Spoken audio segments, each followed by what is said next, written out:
6 this year. The Angels at 6-10. 4.5 games back of Seattle, and they're getting ready. You can see Mike Napoli. He can't wait to get on the field. And there is young Anthony Ortega, just 23 years old, out of Venezuela. He is making his major league debut. Signed with the Angels in October 2003 at the age of 17. He won just 18 games in his first 4 pro seasons before earning 14 wins last year and being named the Angels minor league pitcher of the year. So a big moment in the life of Anthony Ortega. He has made it to the big leagues, and let's check out the lineup that he will face. Of course, there is the supreme talent and Ichiro Suzuki, 3,095 hits in his career in Japan and the States. Andy Chavez, what's going on with this guy?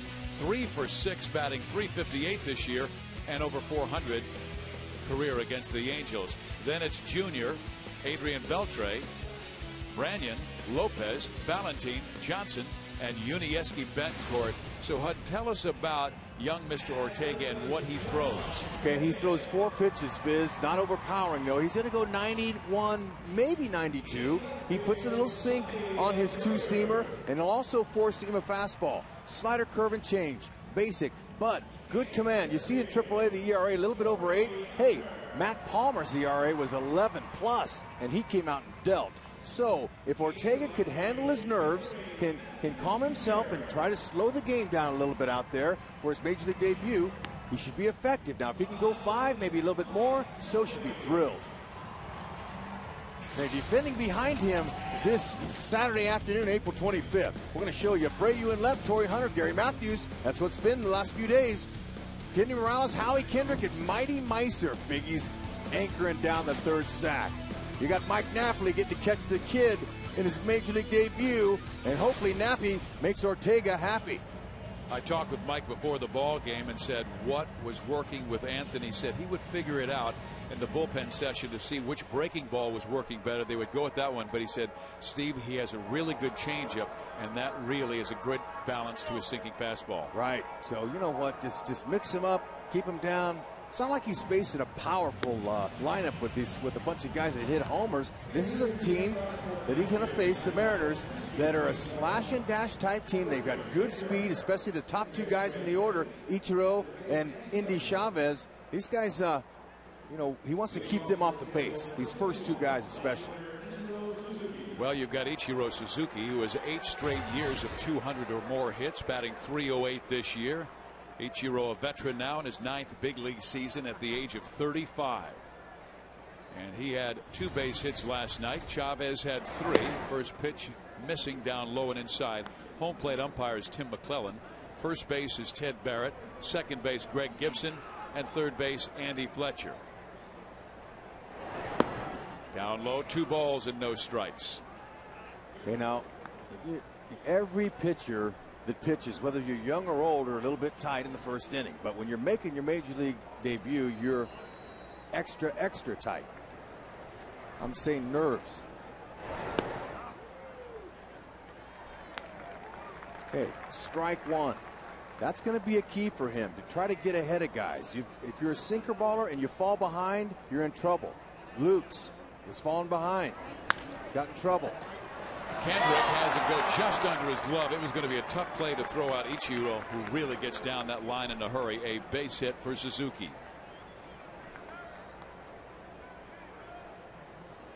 Okay, he's going to give up a lot of ground balls because he's a sinker baller if he's on. He's facing the best in the world, so this is not an easy task for young Ortega. And Don Wakamatsu wants to be a little like the Angels, where they do push the metal early in their lineup. And that means Ichiro, who had 43 stolen bases in 2 this year, might be running against Ortega and Mike Napoli combination. Chavez off to a terrific start this year, batting .358. He had very limited number of at-bats last year with the New York Mets and only hit .267. With 12 RBIs, he already has 7 driven in this year. Okay, but he's added an extra dimension that the Mariners haven't had. A guy from the left side that can run, that can also protect Ichiro, because the catchers are all right-handed. It's a minor distraction for the catcher. And the catcher can't see through the left-handed batter to first base. Now Napoli, as well as Mathis, both are good at the snap throws to first base behind the back of the lefty, though. They're good at that. But just that added little extra sometimes can make a difference over the long haul. Suzuki does not go, and the pitch comes inside. Count moves to 2 balls and 1 strike. Okay, you can see Ortega, Fizz. He's getting it home pretty quick. Okay, he comes set, and then he's got an abbreviated slide kick. That's just a small little pickup of the left leg. He was held back in spring training because of fatigue in his forearm and elbow area, and they really like the way he's been putting it all back together lately. And a slow start at Salt Lake City, going 1-1 with a 9.88 ERA in 3 starts. But Mike Scioscia was told that the scouts say he's been getting better with his velocity and his command every single start. Counts 2-1 to Andy Chavez. 3 hits last night, and he scored a couple of runs in an 8-3 Seattle win. Ichiro does not go. There's the bunt. Napoli up with it, goes to first, records the out. Moving to second base is Ichiro. Oh, and besides all the things I said that Indy provides, I forgot to tell you that he likes to bunt. He's an excellent bunter, and he just showed you that. But Napoli took charge, didn't panic, and got the out. That's all you need.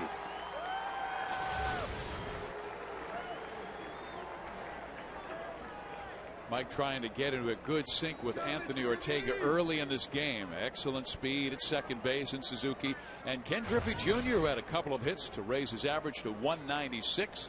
Jr. deep in that batter's box. That left foot's almost completely out of the box, but I think that big toe might be on that white line. Remember Frank Thomas? Heck, Frank used to have his barely a piece of his shoe hanging on the inside, the outside part of the back. So he was out of the box, but he had a little piece of his shoe touching the white line, so they called that legal. Big Frank, I guess he's retired. He's splitting the difference right here, Mr. Griffey. Jr. back in the place he started, Seattle.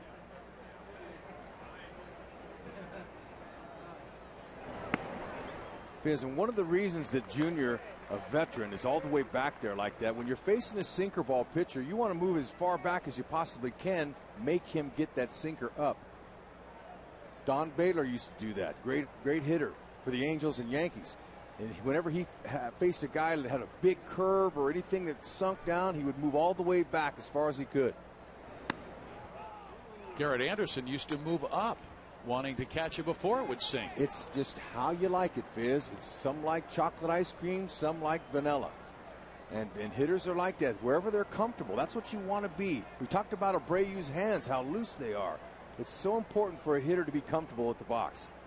The 3-1, and Griffey takes ball 4, so he will walk. Runners on first and second.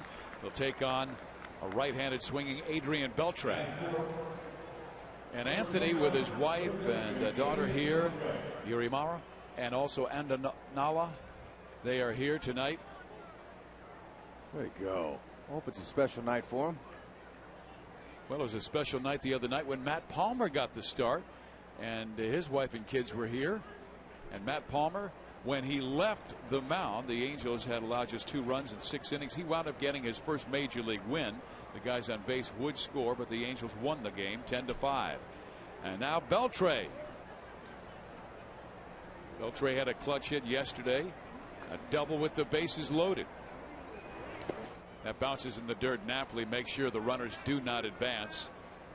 Okay, so instead of coming out hacking, the Seattle Mariners are being patient. They're waiting him out. They know he's a little nervous and he's falling behind. His command is a little bit off in the first inning, so they're waiting him out.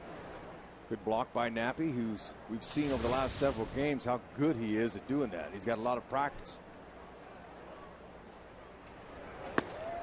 Ortega way high, and he's fallen behind all 4 batters that he's faced to start this ball game. And Mike Butcher coming out for a visit it really has been a challenge for both Mike Butcher, the pitching coach, and Mike Scioscia, the manager, and really the entire team, because the Angels have already in the first 16 games this year called up 5 pitchers from AAA. 3 have made their major league debuts, and 9 so far are guys on the roster who pitched in the minor leagues last year. Ortega is the 8th starter for the Angels this year, and of course that 3-headed monster the Angels were hoping to have by the end of this month.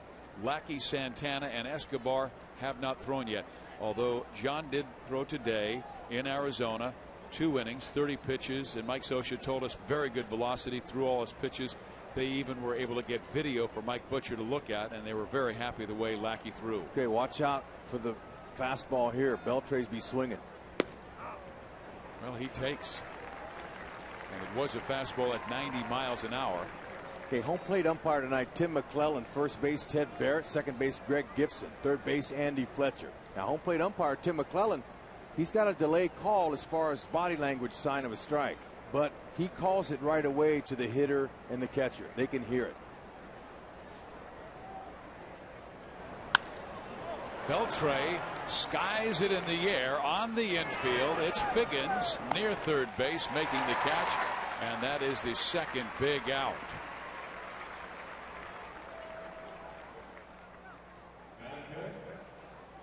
Two on, 2 out now, first inning.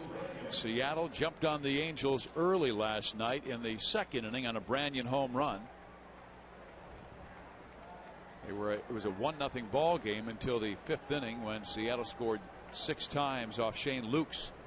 And here's Mr. Branyan, who belted that home run in the second inning.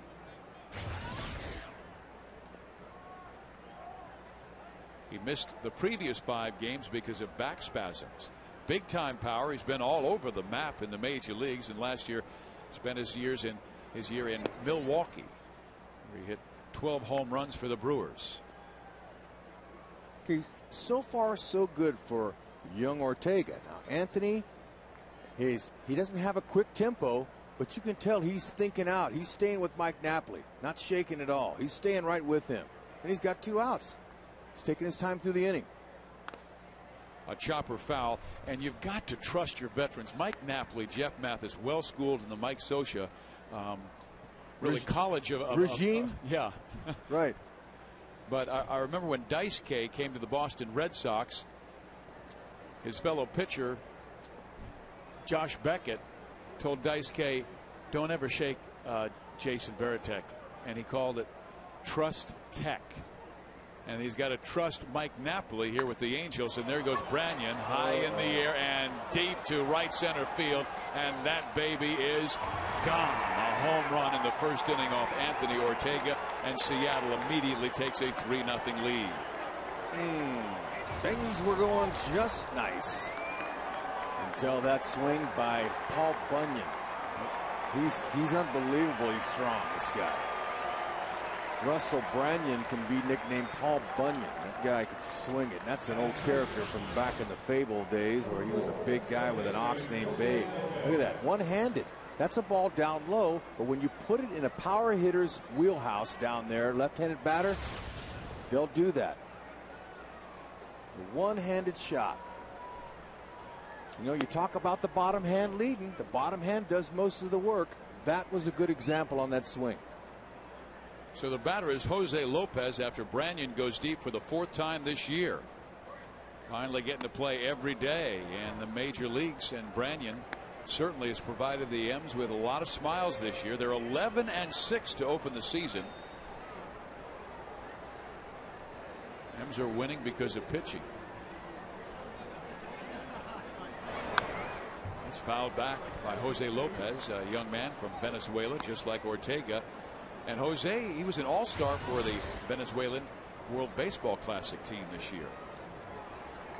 3-0 Seattle early on a Branyan home run, a 3-run shot into the right center seats. Fouled off.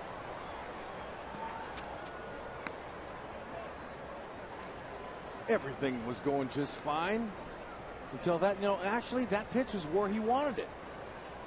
Down and in, though. He wasn't expecting Branyan to go pull out his his 9-iron and take a good whack. Lopez grounded to Figgins. Sean throws him out. Inning is over, but not before Ortega in his major league debut gives him a 3-run home run in the first.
Turris, Abreu go 1, 2, 3. Torrey Hunter is number 4. Then Morales and Napoli. And Mike Napoli, a home run last night, his 3rd of the year. Matthews, Rivera, Kendrick for 7, 8, 9 on the mound. Carlos Silva, the first pitch in there, strike 1. Okay, the Angels, they have a chance to get back in this game if they can get Carlos Silva's sinker if it's not sinking. He's been having some difficulties with that. Okay, sinking fastball, slider, and a changeup. Pretty good changeup, though. It's above average, as a matter of fact. Slider's a little slightly below average, but this is a good pitcher. Just hadn't showed the numbers. Well, he is a strike thrower. Doesn't walk that many, but doesn't strike out many. He is a contact pitcher. You'll see a lot of ground ball outs with him, and he's had a lot of success against the Angels. 6 and 2 in his career. On the other side, he is winless over his last 14 starts. An 0 and 8 record with a 7.51 ERA. And you wonder if it's getting into his mind. Oh, no question. Swings and misses and strikes out. Yeah, no, that's a good high fastball there. We've seen him do that. That's a 4-seamer up designed for a punch out. Defending behind Carlos Silva this afternoon, we're seeing some good speed out there. Look at that Gold Glover 8 times, Ichiro Suzuki. Okay, Branyan at first, same lineup as last night. Beltre at third, he's got 2 Gold Gloves. And there's Rob Johnson, the rookie. He's catching Silva. Now, Fizz, he struggled in his last start, did Carlos Silva. 5 innings, he gave up 4 runs. If he can't keep his sinker down, his fortunes are not going to change. Mysurus Turris to center field. Andy Chavez will make the catch for the 2nd out. Defenders, they'd prefer a pitcher that's a sinker baller to get the ball and throw it. And this guy does. He has a good tempo out there. He's quick to the plate. But he's looking for the plus sinking fastball that he lost. Now, last season in early April, after he signed a big contract for the Mariners, he had good sink and he had a good April. Then he got hurt and he came back, Viz, and he hasn't been able to find his sinker since. I'll say he's 1 in 17 since opening his Mariners career with 3 wins in his first 4 starts. And then you talked about some problems he had, tightness in his lower back, elbow tendonitis, but 1 and 17 with an ERA over 7. 2 out, Bobby Abreu up, and Abreu takes outside for ball 2. Do you know what? It's not the lack of work. Wakamatsu before the game was telling me he raved about him. Good work habits. He lost some weight even in spring training. That ball hit sharply, but racing back and getting there is the left fielder Valentin. So the Angels go quickly and quietly in their first.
California Ford dealers and the new Ford Advantage plan. And by Jack in the Box. Right now, try the mini sirloin burgers. They're 3 delicious burgers on toasted mini buns. Onto the big hats. The Angels have to battle back from a 3-0 deficit. Russell Branyan with a 3-run home run in the top of the first against Anthony Ortega in his major league debut. And then he gets a fastball in there to Vladimir Valentin for strike 1. Okay, first inning's done. 25 pitches thrown. Butterflies should be taken care of. Drops a breaking ball in there for strike 2. Good pitch, good location. Even though Valentin didn't like it, so he steps out. And he better get back in because Tim McClellan is one of the most respected umpires in the game. He is always rated at the very top. You don't want to show up a veteran. No, that's not a good idea. He's only in his 27th year as an umpire.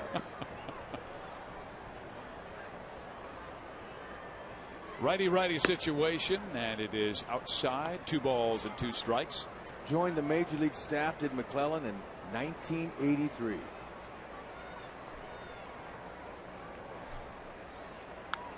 you know he's an Iowan? He's from Iowa. Is he? Yeah. Tim McClellan. He said he watched our broadcast in spring training when I got to sit by Mike Scioscia of the Angels, the manager. Oh, he probably loved that. He said that it was interesting, and coming from him, that was a compliment. It's coming back towards you, Hot. Nope. You didn't dive for it. No, it's next booth over. But that's a good rip there. Ortega wants to try to keep that down if he can. Ortega with the 2-2 pitch, trying to get him with a high fastball, and it is knocked over our heads. Seattle coming in hot. They have won the first game of every series so far, and they have a record of 11-6. 3.5 game lead on Texas in the West, and 4.5 up on the Angels. And there's a good fastball with late movement, and he strikes out Vladimir Valentin. That's his first K in the major leagues. Nice strikeout there. He just blew it by him. Stayed with the heater. First punch out. Way to go. Vladimir Valentin. He'll never forget it.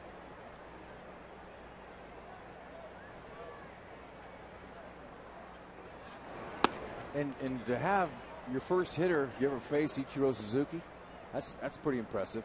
Because Ichiro in his 8th year now, if he stays healthy and he plays another 4, 5, 6 years, he'll have Hall of Fame numbers if he keeps putting them up there, 200 hits a year. He has 3,096 now. Now that's Japan plus the U.S. Right. A little bit low. 2 balls and no strikes. He's thrown a first pitch strike to only 1 batter. And that was the previous guy, Vladimir Valentin. Got him down on a fastball, then a curveball, had him 0-2. And that ball lined sharply center field. Torrey Hunter will not reach it, and it will roll to the wall. Johnson will make second base and stop there with a 1-out double. Okay, so a nice stroke there by Rob Johnson. Good opposite field. Torrey thought he had it, but he had to back off. Hey, in 2008, he was selected to his first All-Star game, won 16 games, and had the second most strikeouts in the American League. It's Ervin Santana. And on Wednesday, May 6th, all fans in attendance will celebrate these achievements with a free Ervin Santana bobblehead doll, courtesy of Pachanga Resort and Casino. That's having some fun, Ervin. Way to go. Visit angelsbaseball.com or the Angels Stadium ticket window to purchase your tickets today. And Ervin went yesterday and pitched very well. He'll go again on Wednesday this week while the Angels are on the road. That's in Arizona. So Santana and Lackey getting closer and closer to coming back. So fans, if you're disappointed about the Angels start, it's understandable, but you know, one of the great things about sports are comebacks. And the Angels have the entire year to come back on the rest of the American League West. Just stay with them. That guy is a rock, and they will be just fine.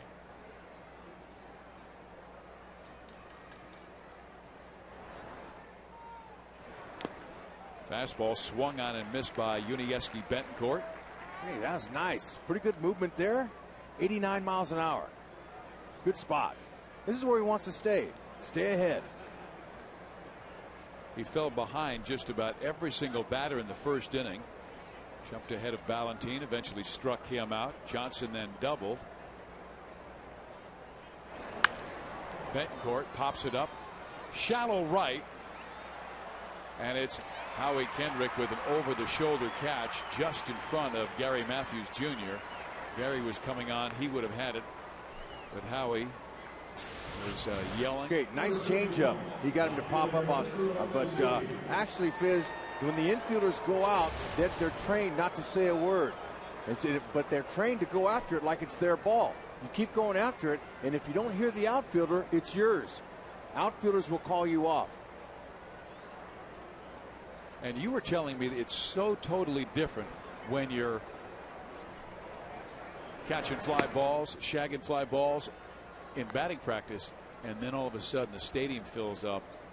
Well, you know, there's crowd noise. Yeah, the crowd will have effect, especially in a big game when there's runners on and there's a fly like that. The crowd's anticipating something to happen, so it can get pretty hairy out there. We've seen collisions before. Ichiro hits it sharply right at Kendrick, and that will end the inning. And Ortega with a shutout second inning. 3-0 Seattle.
with you. We head to the bottom of the second inning of play, and the batter will be Torrey Hunter.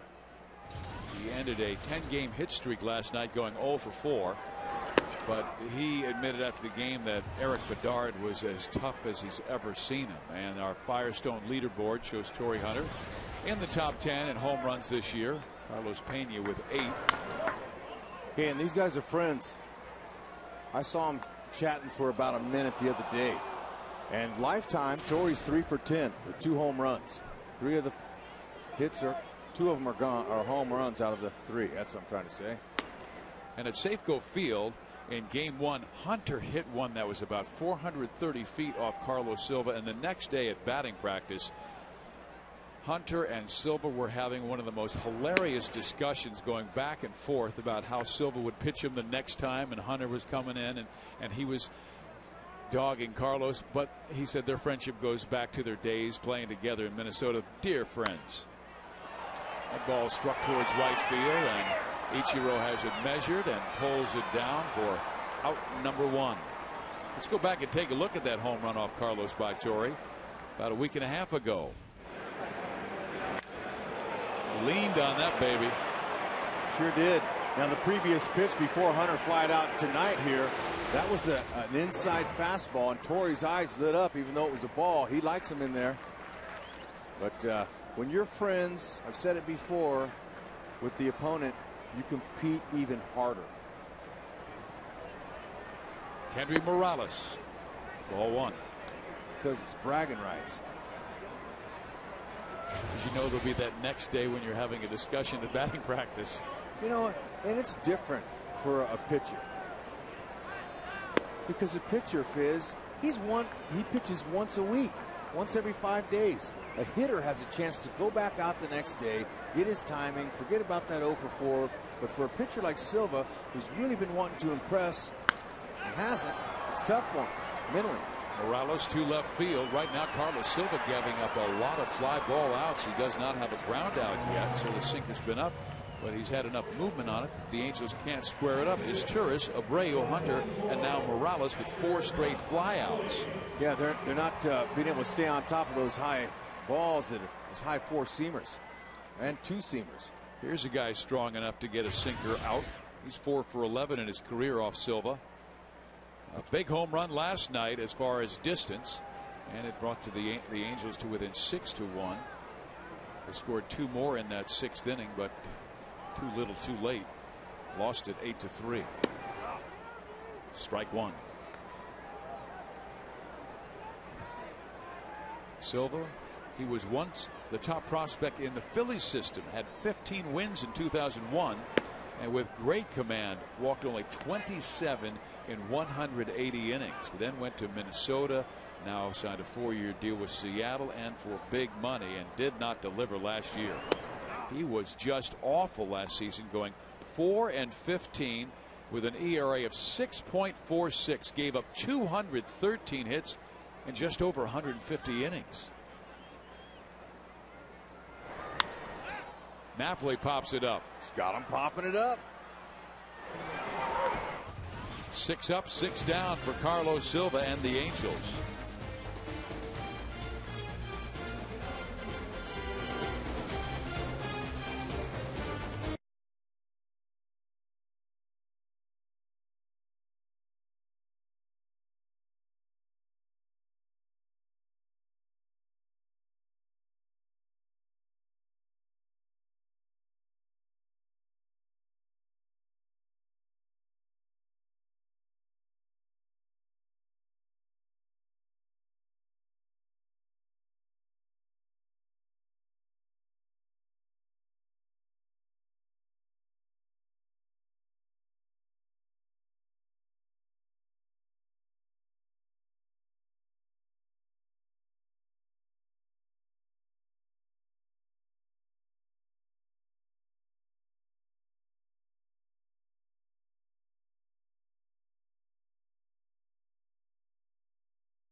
Here at the Big A, the Angels trailing 3-0. Russell Branyan with a 3-run home run in the first inning.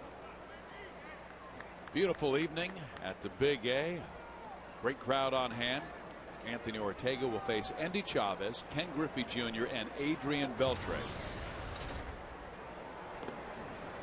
Chavez takes one in the dirt, ball one. Ortega, Have, Venezuela. Hard to pronounce that, but he's a Venezuelan tonight with several other Venezuelans on the team. I'm surprised you took a shot at it. Well, I did. I had to go over to Jose Mota, though, and have him break it down phonetically like you do for me, some of the names that we have to pronounce the correct way.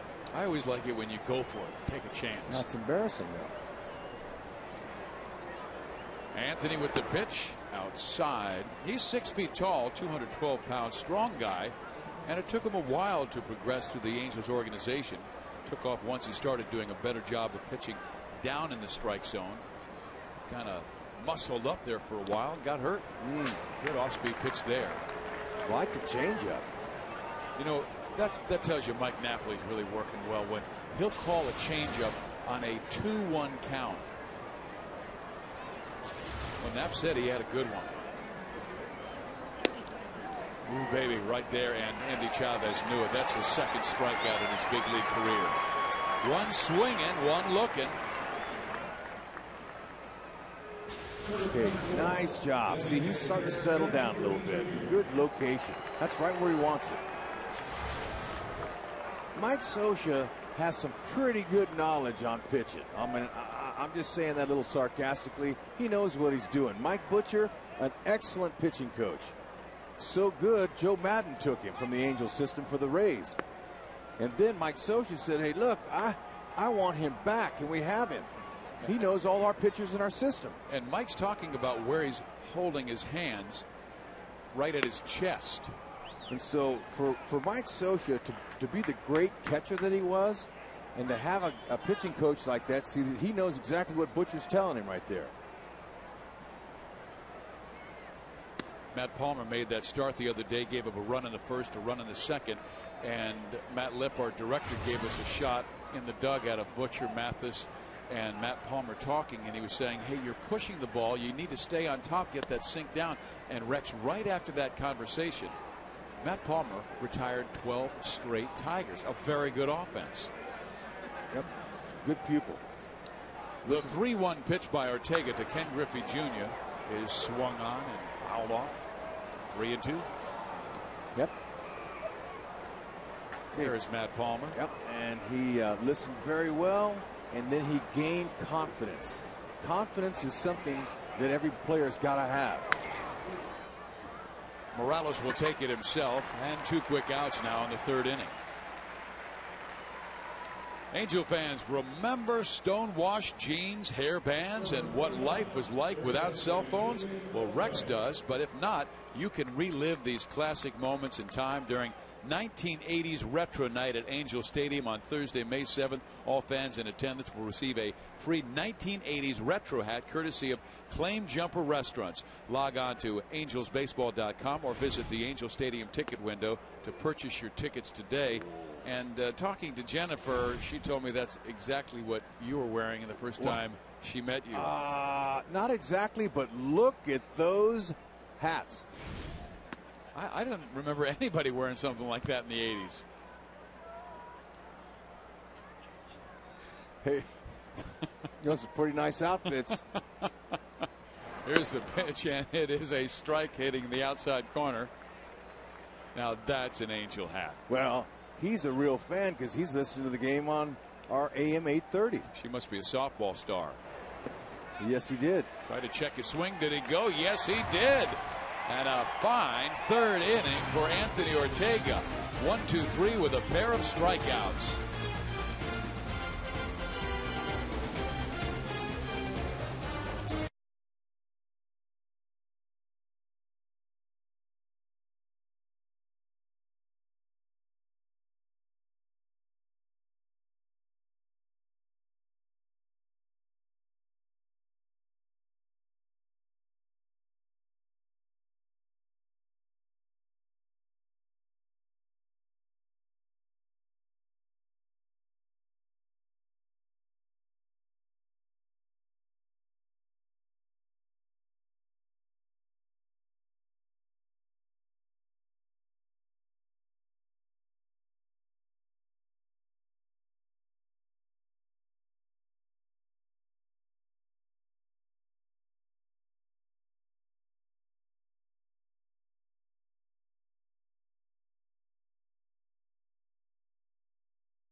Hud, I found your car. It's right there, and you left the lights on. Seattle has a 3-0 lead over the Angels on a Saturday night at the ballpark. Carlos Silva facing Gary Matthews Jr. He'll be followed by Juan Rivera and Howie Kendrick. Gary had a good Detroit series, won a ball game. First win 4-3, 8th inning double by Matthews. Matthews, he has more at-bats off of Carlos Silva than any other Angel batter. 34 times he's faced him, 10 hits. Silva's been getting that sinker up. The Angels have flied out 5 times of the 6 outs recorded. He's got a good change and curve.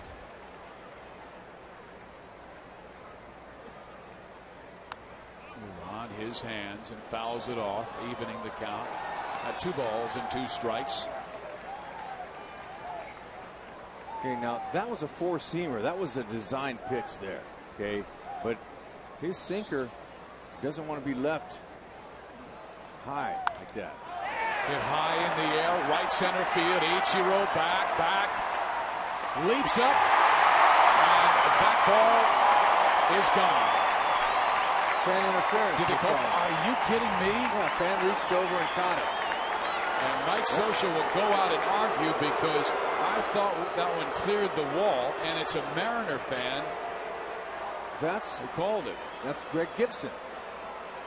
Now, will we see a replay? That's a tough call. Now, Rex, they may have to go and review this. That's what I'm saying. Maybe we'll see a replay. And here they go. The minds are getting together. Scioscia's saying, hey, look, let's take a look at it. He's got it off the wall. I read his lips. Greg Gibson, second base umpire. He said, I got it off the wall, guys. What do you got? Now they're having a little meeting of the minds, the higher minds.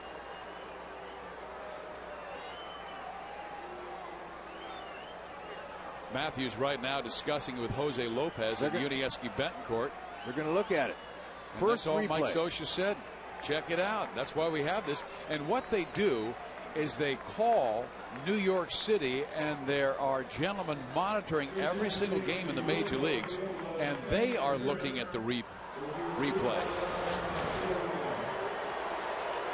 Here's our replay.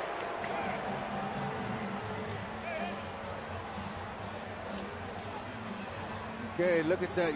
You can see him right there. Okay, there he is. He's right there for those of you, and I was having a hard time seeing it, and I think Rick Gibson was right. I think you're right, because he did have to reach over, and it almost looked like he was going to hit high off the wall. That would have been a 3-bagger for Matthews, most likely. Yeah. Because if it hit high off that wall, there's no telling how they would have kicked it or what happened, but it'll be a double for sure if the call stands. Now, one lone umpire, Ted Barrett, is out there, and he's the one umpire that's supposed to stay out there and make sure that there's no shenanigans or nobody's pulling anything. But let's take a look at it again. Okay, the guy with his glove right there. And Ichiro climbed the wall. I don't know why, but this is the first time here, I believe, since it came in effect last August. This is the first time that they've used the replay system here at the Big A. And of course, you get a phone call from all of your friends back in Southern California saying, hey, I saw you on TV. Nice catch. Way to hurt the Halos. Junior's shaking his head, and he's saying, you know, gosh, I would really like my first home run of the year. Well, you know what? I think what the Angels would love to have, yeah, is a home run, but a rally. Start pushing into Carlos Silva, because Anthony Ortega has settled down the last couple of innings and pitched quite well. And I'm sure nerves had a lot to do with his struggles in that first inning. But here's a look again. Watch where Tampa Bay 2 and Oakland 5. Young man leans over, makes the catch.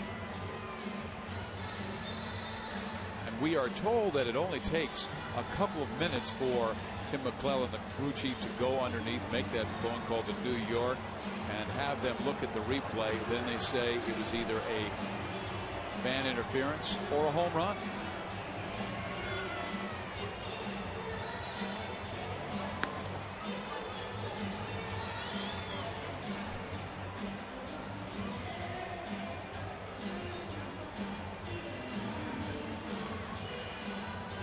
So a good start for the Angels as they get their first base runner of the game, Gary Matthews Jr. He'll either be at second base or in the dugout.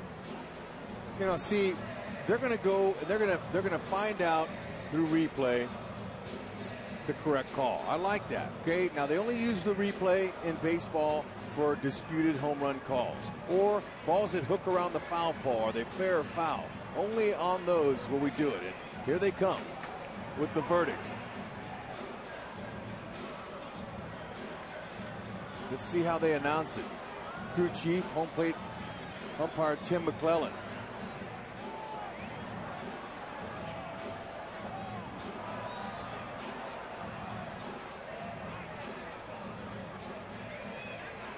All right, so he says, hey, look, whatever it is, 2 bases, yeah. He says, okay, you know what? I'll agree with it. You reviewed it, it's perfect.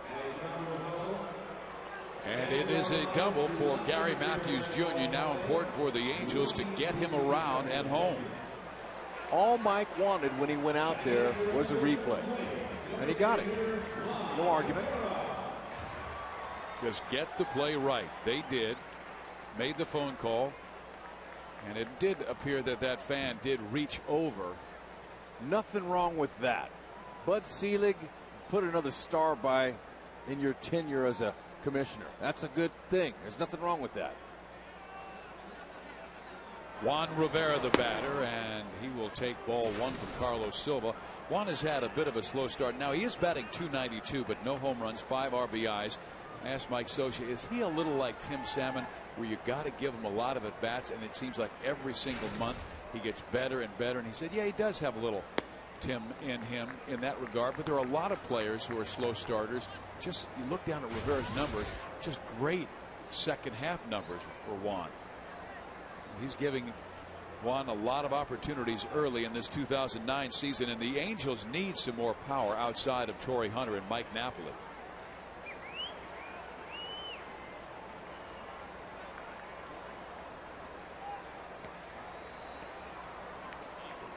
There is a slight breeze, about 5-10 miles an hour, blowing out across from the right field foul pole out towards the Angels bullpen. Okay, another Venezuelan batting here in Juan Rivera.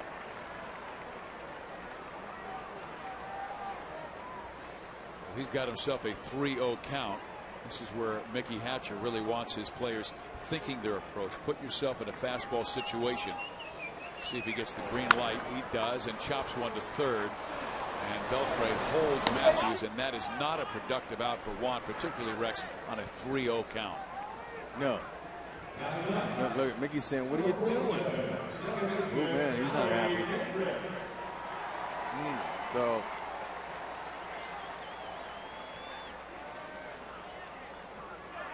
Howie Kendrick will try and get him home. He had a base hit last night. Kendrick has changed some things, made an adjustment with his upper body. He was closing himself off, but now he's seeing the ball better. Had a double on Thursday and a single last night. Tried to check his swing and fouls it off, strike 1.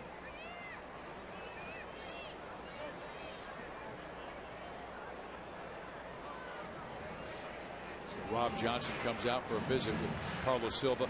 Rob Johnson getting the majority of the starts. Jamie Burke every once in a while because of the injury to Kenji Jojima, who has been their starting catcher. I'll tell you what, this young man has been so impressive defensively that when Jojima comes back, I'm not sure if the job is going to be his every day. Hard to tell. Here's Kenji. He hurt himself in that Angel game, hurting his hamstring. Kendrick gets hit on the side, and he will reach first base. So 2 on for the Angels, and we'll go back to the top of the order and Sean Figgins.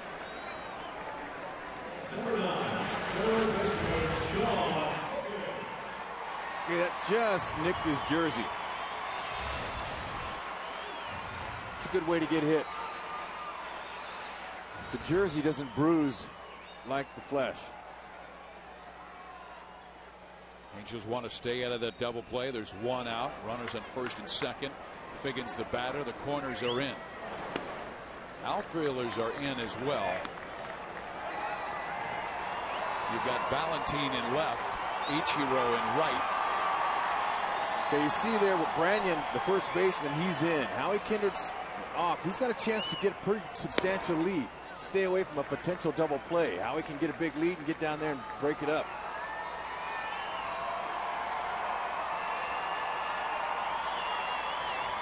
Now Figgins is moving up in the batter's box with the sinker ball. Right, guys that move up, they think they can get it before it sinks. Sean Figgins, a very good friend of Garrett Anderson, and Anderson would always mention why he moved up in the box. Sean listening. Here's the pitch. A strike in there. 3 balls and 1 strike. Silva had a 3-0 count with Juan Rivera. Got him on a ground out. He had a 3-0 count with Figgins. It's now 3-1 with Meiseris waiting on deck. Sean with a base hit right field. They will hold Gary Matthews at third base, and the Angels have him loaded here in number 3. That's a nice base hit. Silva's good hitting when he's up. He's around, high 80s, low 90s. Hitters like that speed. Okay, Matthews, he's going to freeze a little bit just to make sure that ball gets down. With 1 out, he didn't want to get, caught in a double play there. He couldn't really tell from there, but there was no way, even possibly with a good jump, that he would challenge the outstanding arm of Suzuki. We'll have to face Meiseris now. And remember this, Carlos Silva with that great sinking fastball. His first major league shutout was against the Angels. And how about this, fans? It was an 11-hit shutout in 2004 where the Twins defense turned 6 double plays behind him. And he had a lot of these situations in that game. So Meiseris wants to make sure doesn't hit it on the ground. Somehow get Matthews home at least from third base.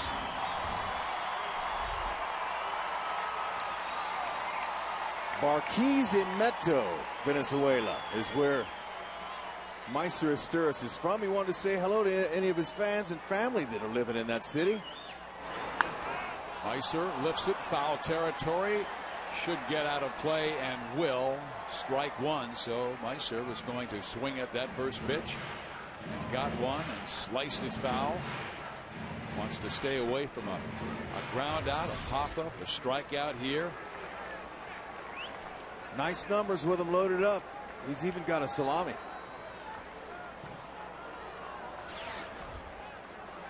Good clutch hitter. He has been through the years. Better than 300 batting average with men in scoring position.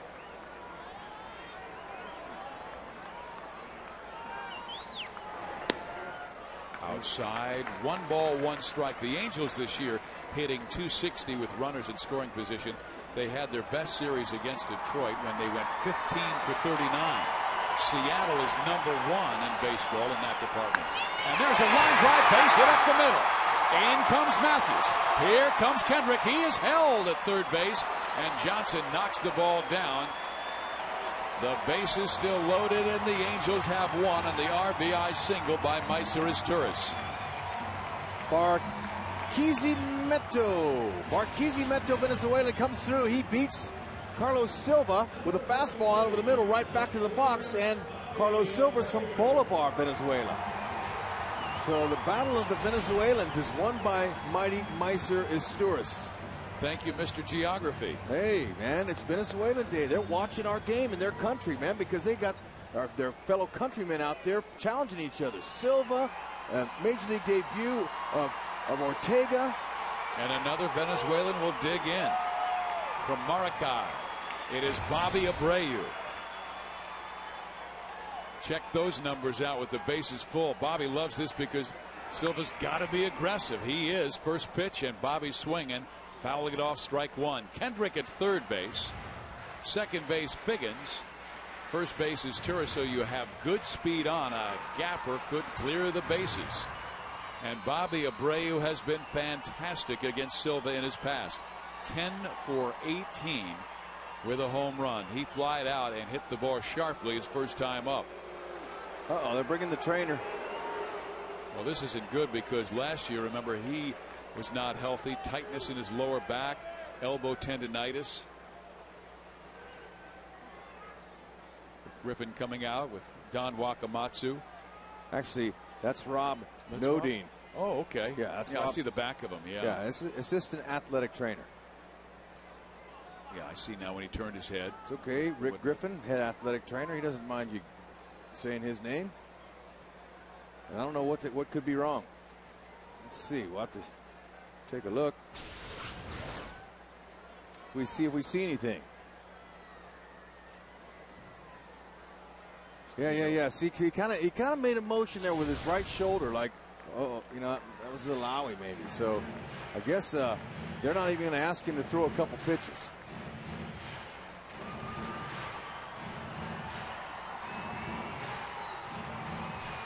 We told you just 1-17 in his last 27 starts since winning his first 3 of 4 games with the Twins. Well, Bobby Abreu has 241 major league home runs.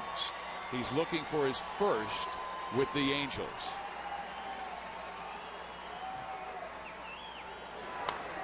A little roller towards the shortstop. Bentoncourt comes up throwing, gets Abreu, scoring from third Kendrick, and the Angels have closed to within 3-2. Give Abreu his 9th RBI on the year, and Bobby was ready for that pitch from Carlos Silva, probably thinking, he's got his back problem. Maybe he'll throw me a fat one. Well, the Angels advance the runners. Now a single can give them the lead.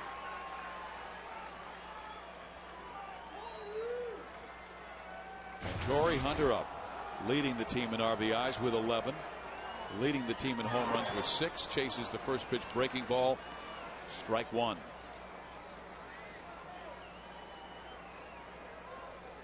Torrey had his mind made up. He was going to swing at that first pitch. He did. He was looking heater. Fooled him. He cues it off the end of his bat to Branyan, and he'll take care of it. Torrey is out. The Angels scored 2. They're within 1 of Seattle.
On the menu, and Aflac trivia question: which 2 players share the major league record for most consecutive Gold Gloves? We'll give you the answer later in the ball game. But here tonight, the Angels within 1. Torrey Hunter and Ichiro Suzuki, 8 straight Gold Gloves. Torrey in center field, Ichiro in right field. Okay, Angels helping Ortega get him in a little bit closer. Ortega looked really good at 3rd inning. Got him 1, 2, 3, a couple punch outs. He's retired 7 of the last 8 since the Branyan home run, and here is Russell to open the top of the 4th inning. Ortega has fallen behind 2-0. Foul. All right, 1st inning curveball. Down, but out over the plate. The ball was hit a mile high.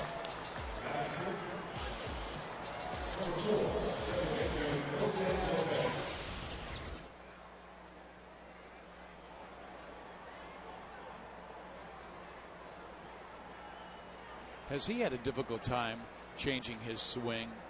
Always long, which means there's more holes that a pitcher can work. Yeah, oh, no question. But, you know, he's not going to change his swing. Most major leaguers, when you get here, you got here for a reason. Ooh, good change. But, Rex, can you change it? Can you shorten your swing? Absolutely. You can, depending on the pitch, but consistently, it's hard to. Once you've honed your swing in the minors and you come up and you've had success like he had early in his career, he'll stay long most of the time. That's his swing. You can't change it. Some guys are power hitters and strike out a lot. Other guys are contact hitters that never hit for power. He's a good fastball hitter. Will Ortega throw that changeup? Ooh, it's in there, and it foul tipped into the glove. And Ortega gets his 4th strikeout of the ball game.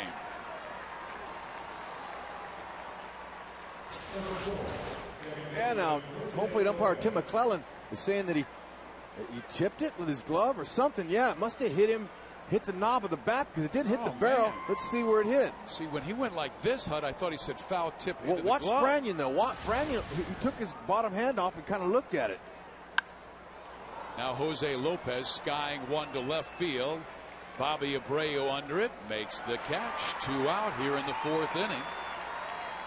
The kid settling down after a rough first inning when he gave up a 3-run home run to Branyan. Struck out Russell his 2nd time up, gets Lopez and a high fly ball to left.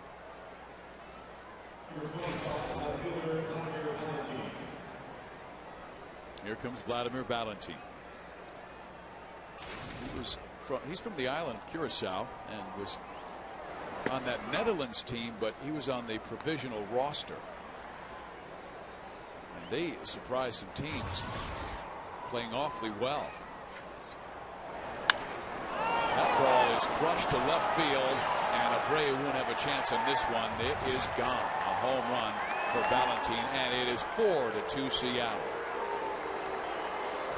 Vladimir Valentin, he connected there, 1st of the year.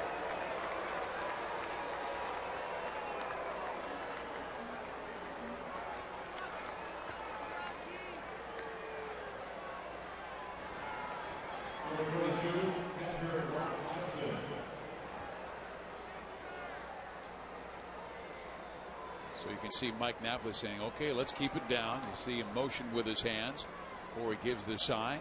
Ortega to face Rob Johnson. Got the ball up to Rob Johnson last time up, and he roped a double into the right center alley.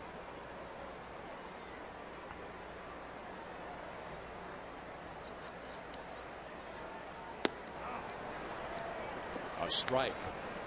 Good news on the Angels starting pitching horizon. We told you Irvin Santana threw yesterday, and he came out of yesterday's game just fine, so he'll go on Wednesday. John Lackey went today, 2 innings, 30 pitches, good velocity through all his pitches. Mike Butcher checked out his video. Kelvin Escobar not as close as the other 2, so he might be sometime in June, but he'll be off the mound again pretty soon. What they like to do is get him off the mound and get it back up to 75, 90 pitches in a game at Rancho Cucamonga. Yeah, he'll face live hitters in May sometime, but he told me before the game that when they put him on the 60-day DL, that was to make room for another guy, but it's retroactive back to last season. And that ball gets by Kendrick, and that's the 2nd time Howard's had a tough time defensively in this ball game. Let's see how they rule this play, but that has to be made as Johnson is on. That'll be an error on Kendrick. Okay, Johnson again peppering one hard. Now just misjudged it. Actually, Rex, it will go back to the last time there was a paid ticket. And so it would be that game against San Diego. I was talking with Tony Regans, the Angels general manager, for the 60-day. Okay.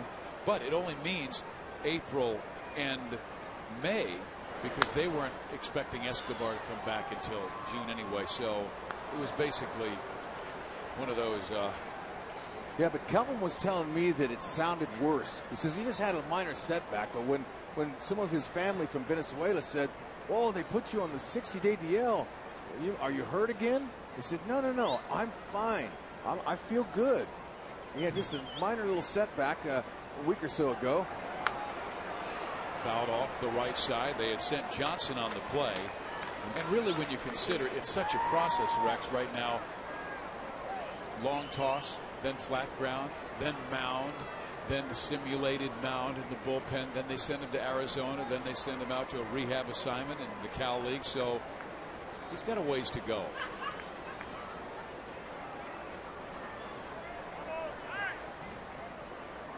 And he really said that he rushed it too. He said with John and Irvin both out, I wanted to come back and help this club as soon as possible. Probably pushed it a little too much.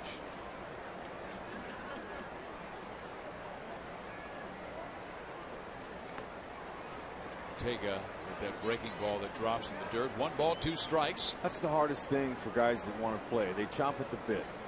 They're like, you know what? I feel good. I want to play. Your heart tells you you're ready, but you know you have to give the injury the proper time to heal, or you'll be back in the tub again. Tub of ice. Camp Snoopy, DL, whatever you want to call it. It's not what players like to be. See Napoli setting that glove on the ground as he wants to make sure it is low. They have 1 ball, 2 strikes on Betancourt, who's a free swinger. Mike looks in, gets the sign from his skipper Mike Scioscia.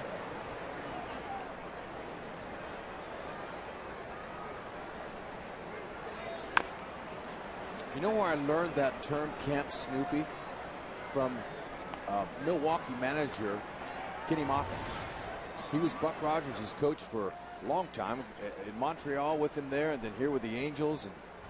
And he'd walk by the locker when a guy was on the DL. Camp Snoopy, how is it? It's no fun. But why the Camp Snoopy? I never asked him. There's terms and there's slang in baseball that you pick up in the game, sitting in the dugout, and I brought a lot of them up here in my 11 years to try to educate the fans about the game, but that's one I've never shared before.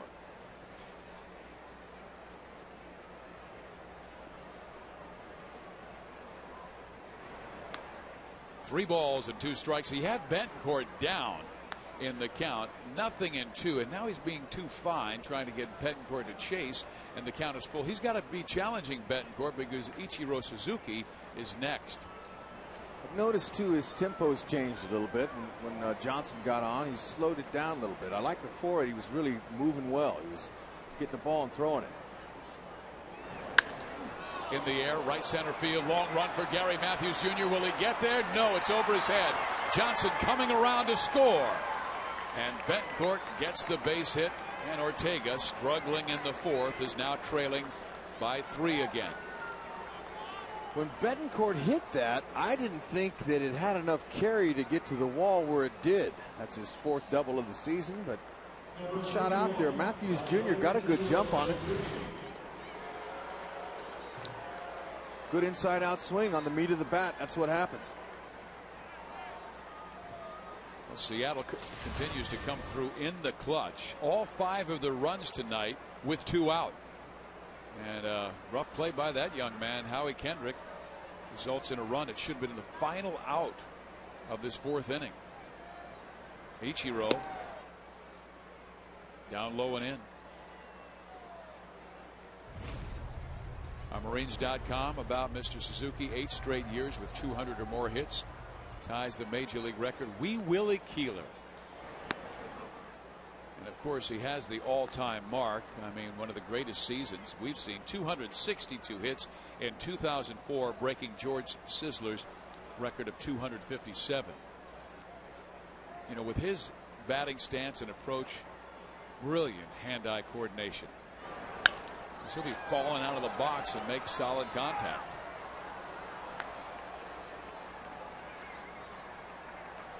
We're in the top of the 4th inning. Seattle 5, the Angels 2. The Halos had made it 3-2, but then a home run by Ballantine, the error by Kendrick, the double by Betancourt.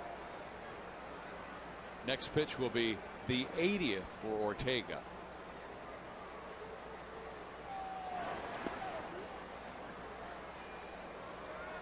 Yeah, he's struggling a little bit. We'll Won't be much longer if he keeps pitching like this. Then they'll have to get some action up in the pen. They want to stay in this game. Now, it's just not. It's not. They're still in the game with Silva, his opponent, and you know the fact that his sinker hasn't been sinking. You know, Angels got offense has a chance to come back, but Ortega's missing. Ortega.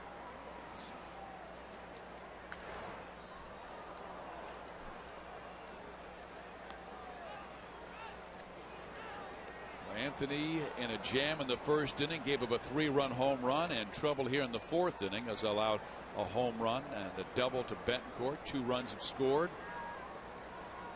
He's got himself a bit of a crisis here with a 2-2 count with Ichiro, and it's low and in, 3-2. But I was thinking of a thought for the day, and Rex, when written in Chinese, the word crisis is composed of 2 characters.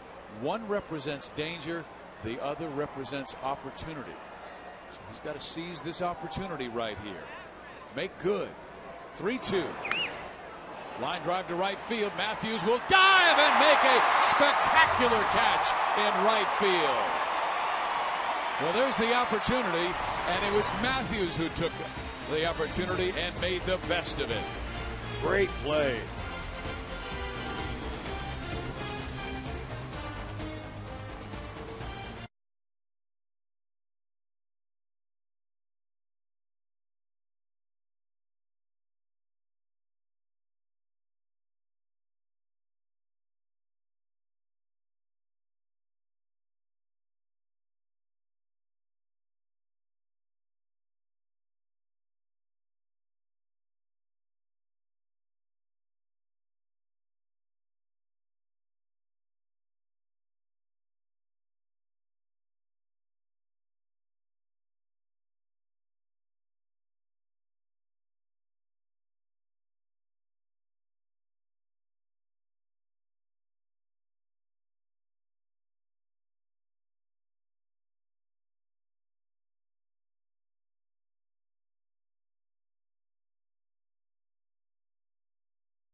Robbed by Gary Matthews Jr. on a tremendous play in right field. Could be the Angels just down by 3, and here's that catch again. It would have driven in a run. Whew. You don't make a catch like that unless you get a great first step jump in. And he did, and dove, and just barely made the play, and that would have easily scored Betancourt if it drops. He's a fine athlete.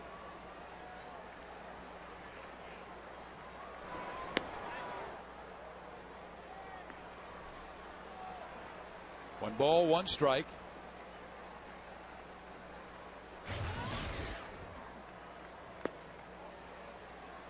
Count moves to 2 balls, 1 strike to Kendry Morales. Morales popped up to left field his last time up. Kendry bombed his first home run of the year on this homestand against the Tigers. And he hits this one pretty well. Center field, way back Chavez, and that one is gone. So Morales goes deep for the second time this year, opposite field, about 390 feet from home plate. That is a leadoff homer. And a nice one. Opposite field bomb. Love Morales' trot around the bags. He runs the bases. He don't trot them. He runs them. Look at the Exmo. Super slow-mo. We got it on the third base camera today for you. Opposite field shot. Nice stroke. Indy runs out of room. Angels have cut it to 2, 5-3. Morales' second home run. Now here's Mike Napoli. Ball 1. You know, Kendry's really got it going, Rex, and he says he is convinced it's the fact that he's going underneath the stadium, turning on the pitching machine, and just getting some hacks right before he heads to the field. Nothing wrong with that. Whatever works. That's right. Keep her going. 10 RBIs now. Mike Napoli hits one back our way. Hud, you can reach that? No, you can't. A little bit out, but lucky fan gets the ball.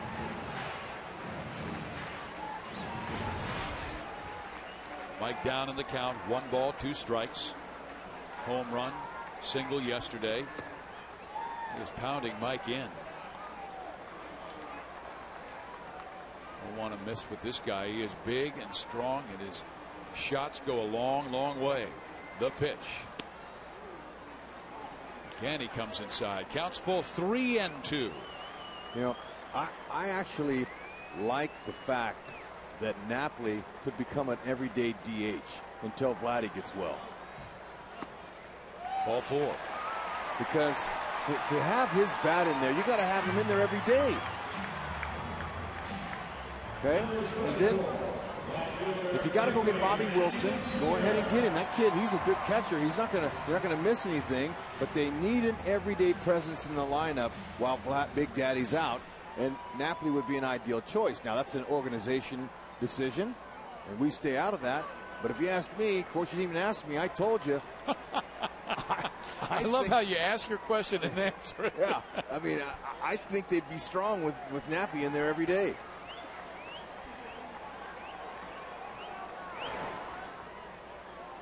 Well, he does have a presence in that lineup, and he has hit 1 home run in every 15 at bats in his major league career, and that's tops all time among all catchers.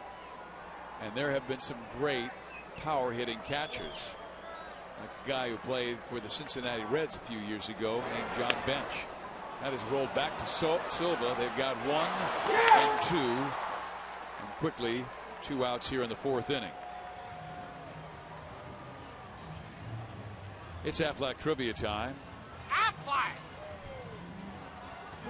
Which 2 players share the major league record for most consecutive Gold Gloves? We'll said we'd give you the answer later in the game, and here it is. Maddox and Cott. No Robinson. 16 in a row. Wow. Brooks, greatest third baseman of all time. And Kitty Cott.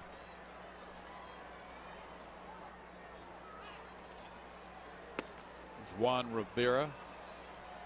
Miguel Batista is starting to warm up, and it might be because of the tightness in the back that Silva had experienced in that last inning. Greg Maddux had 18 total Gold Gloves, most of all time. But someone got in there to keep it from being 16 in a row. How many did Maddux have? 18. Yeah, I thought he'd be in there. He was like a shortstop on the mound. 18. That's amazing. You can even get that many years. There's a shot down the left field line, barely foul for Juan Rivera.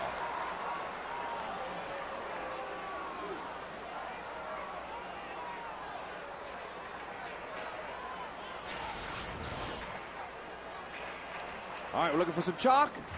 No chalk, a little sand.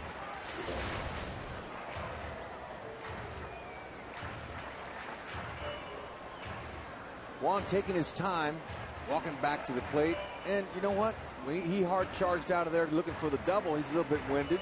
And it's hard to focus on hitting a 90-mile-an-hour fastball when you're breathing heavy.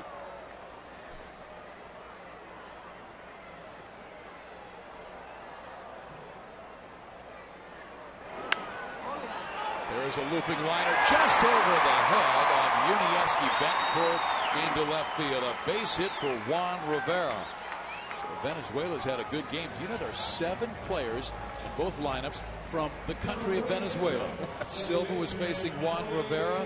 You have Bobby Abreu, Maestros Turris also on the Angels, and their starting pitcher Anthony Ortega.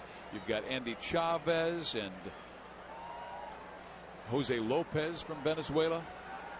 Now from the state of Florida, Howie Kendrick, line drive left field. It'll stay up for the left fielder, and Kendrick is the final out of the 4th inning. But the Angels score a run on Kendrick Morales' second home run of the year. It's a 5-3 ball game. Angels trail by 2.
We're at Angel Stadium of Anaheim, and the Halos trying to come back on the Seattle Mariners. A 5-3 score. Seattle has the lead.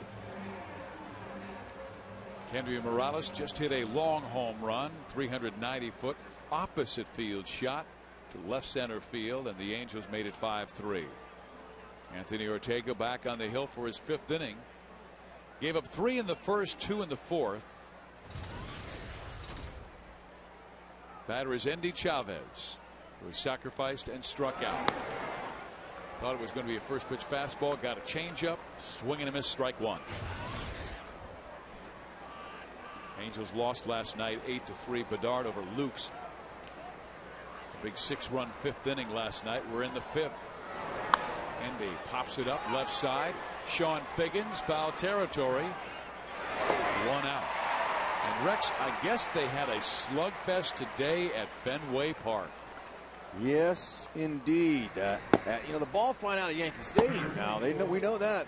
But Fenway Park, that ball was really flying out of there. Day game. Davidson, Bolger warming up in the pen because Ortega has gone past 85 pitches. So this likely would be his final inning. Yankees broke out 6-0. They had a 6-run lead in the 4th inning. Jason Varitek hit a slam. Okay, then Ellsbury hit his first, and here come the Red Sox. 5 in the 4th. That one's out of play. 5 in the 4th, 3 in the 5th, 1 in the 6th, 3 in the 7th, 4 in the 8th, and the Yankees said, "Uncle, we're done." 16-11.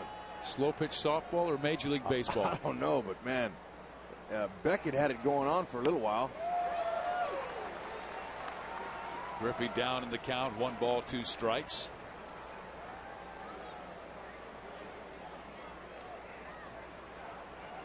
Anthony Ortega in his major league debut with a 1-2 count. It was a low fastball. He had some giddy up on that one. 92 miles an hour. He'll go from about 88 to 92. He's touched 92, 93 a couple of times. His stuff is good, but he's not down in the zone like that. That's looking for trouble there. He's missing a lot of belt high to these hitters, and they're so good at this level, they don't miss those.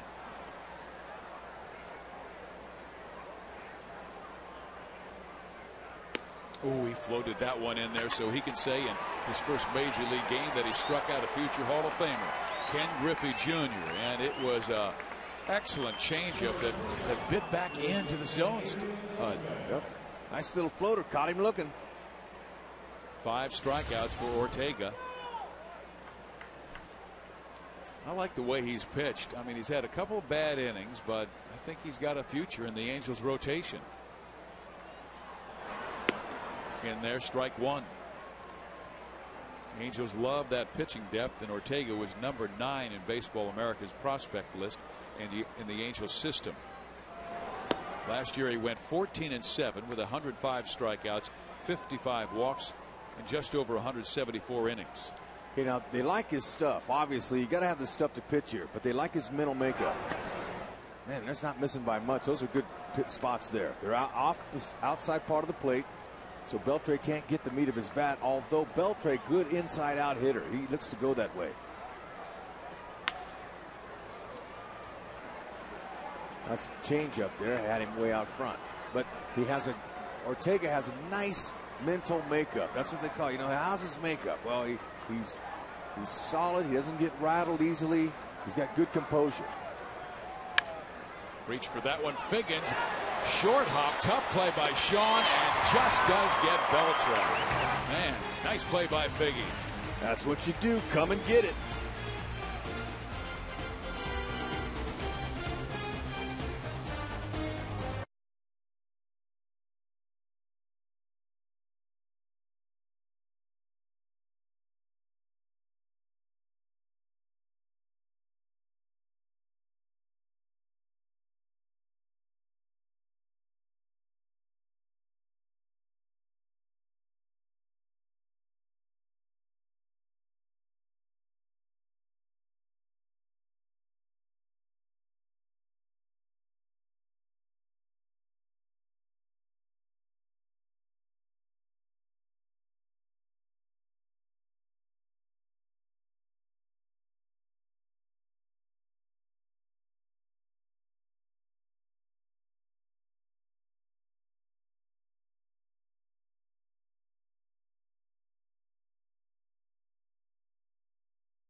Back at the Big A, Seattle with a 5-3 lead. 5 runs, 5 hits for the M's. The Angels have 3 runs on 5 hits with 1 error. The batter will be Sean Figgins to start things in the last of the 5th against Carlos Silva. Silva kind of tweaked his back in the 3rd inning. They had a guy up for him in the 4th. And he wanted to continue. Well, you know, the way he kind of, after he threw the pitch, he kind of, you know, stretched his right shoulder back. You know, not really sure exactly, but that was a problem that he had last year. Yeah. Figgins bunts. Johnson has it and gets Sean by a couple of steps at first base. 1 out. Hey, fans, want to do something special for your mom for Mother's Day? If so, take her out to the Angels game on Monday, May 10th. And as if exciting Angels baseball wasn't enough incentive, all fans 18 and older will receive a free Mother's Day pink tote bag. Log on to angelsbaseball.com or visit the Angels Stadium ticket window to purchase your tickets today. Bring your mom to the ballpark. You bet. A grounder up the middle. Betancourt cuts it off and gets Meiser Turris 2 outs. Great range. Even though that ball had topspin on it, he's quick. Look at that. Catches it on the 3rd short hop. And throws so accurately across his body. Best I've ever seen, the Wizard, Ozzie Smith, at that play. He may have been the best to ever play that position. May have been. Certainly recognized by the baseball world as one of the best. Who would you put up there with Ozzie Smith? Omar Vizquel. Okay. We didn't have a chance to see Luis Aparicio. Heard great things about him. Here's Bobby Abreu. Bobby drove in a run last time up with a ground out. Angels loaded the bases in the third inning. Got a base hit by Meiser Turris to drive in one. The ground out by Abreu to knock in another. And the third run scored on Henry Morales' second home run of the year. It doesn't look like he is being affected by that back problem. He's throwing the ball where he wants to as he's gotten the first 2 outs of this 5th inning.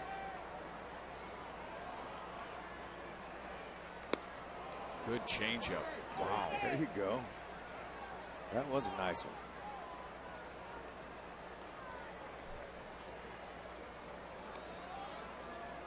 Changeup's tough pitch because it comes out of the same arm slot as a fastball. But the reason it's slower is because they hold it back in their palm. The way they grip the ball changes the speed for them. Extremely effective. That ball is roped. Right field corner. Abreu around first base on his way to second. And that was Bobby Abreu's 3rd double of the year. Yep. Change up. And then he came with a sinker belt high at 90. Paul's saying hit me. Okay, look at this slow-mo. Nice. Look at that top hand. Top hand barely on top of the bat. He says the bottom hand does the work. Nice stroke, 1 hop, base of the wall. Ichiro played it perfectly. No chance for a triple there. But with 2 outs in scoring position, Abreu will take it. And here is Torrey Hunter looking for his first base hit of this series. 0 for 4 yesterday, 0 for 2 tonight. A fly out to right, a ground out to first. Hunter 1 for 12 with runners in scoring position this year. But he's been picking it up with the long ball. That'll change. He'll get better there with that number. Strike 1. So, remember last time up, Silva threw him a slider and he checked his swing on it. So this time up, he says, you know what, I'm going to take the first pitch, and there it was, a cookie right down the middle. It's a cat and mouse game.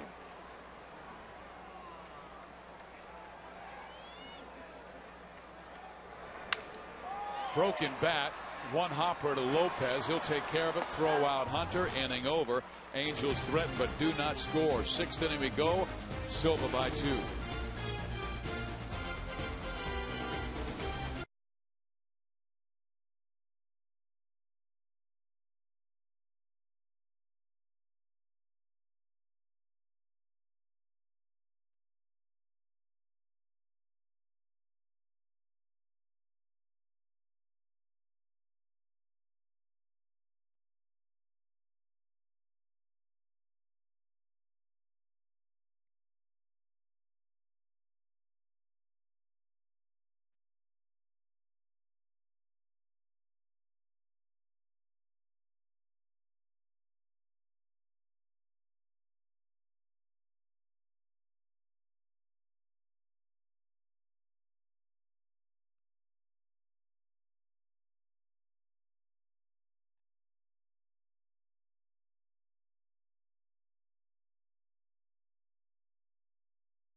Sixth inning, Steve Physiok, Rex Hudler with you.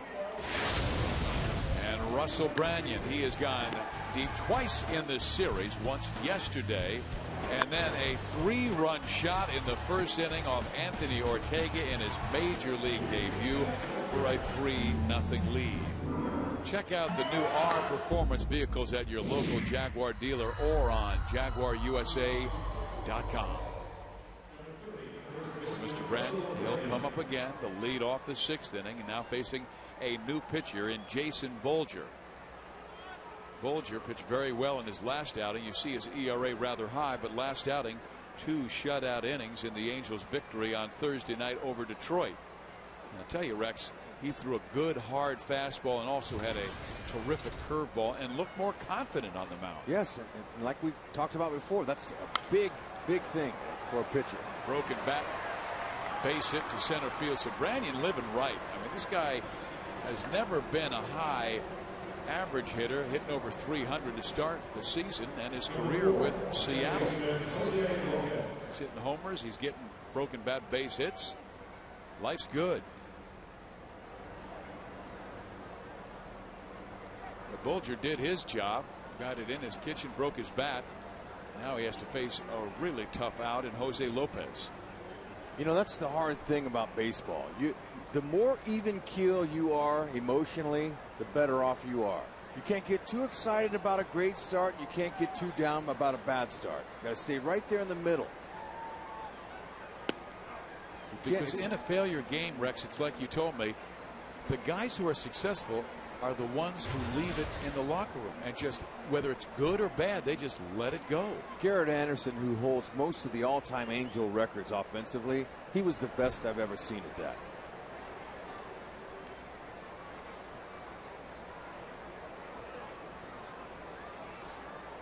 After that 10 RBI game against the Yankees, I saw him after the game, maybe 20 minutes, 30 minutes after the game. Hey, gee, man, congratulations. Thanks, Hud. Are you excited? Yeah, I mean, I'm glad we won. But you know what? It's like, just, that's work. That's my job. That's what they pay me for. Yep. Yeah. And I was at times a basket case. And closers must be that way. Mike Scioscia said Troy Percival, Frankie Rodriguez, as good as he's seen at turning the page, good or bad. I mean, Percival, Frankie would meet the press, discuss either the save or the blown save, and then, like a piece of paper, wad it up and throw it in the garbage can and come out the next day because they had a job to do the very next day. 1-1 pitch. This is outside. Bulger, when he was in college in Georgia, he said he was more of a third baseman. Went to the mound occasionally, but really didn't know what he was doing, but a hitter, a third baseman. And it wasn't until he got to the professional ranks that he became a pitcher and had to learn really the fine arts of that craft. 30 years old. Popped him up. Left side. Bobby Abreu. 1 out. Fans, welcome to the Coors Light 6th inning. Now it's time for the Coors Light freeze can. Oh, man. Ichiro thought he had him a knock and a ribby. No, Matthews Jr. snacks it from him. Look at the focus. Nice concentration. And please replace your divot. Coors Light freeze can brought to you by Frost Brewed Coors Light. Freeze. What a play. Gee, MJ put a star on that.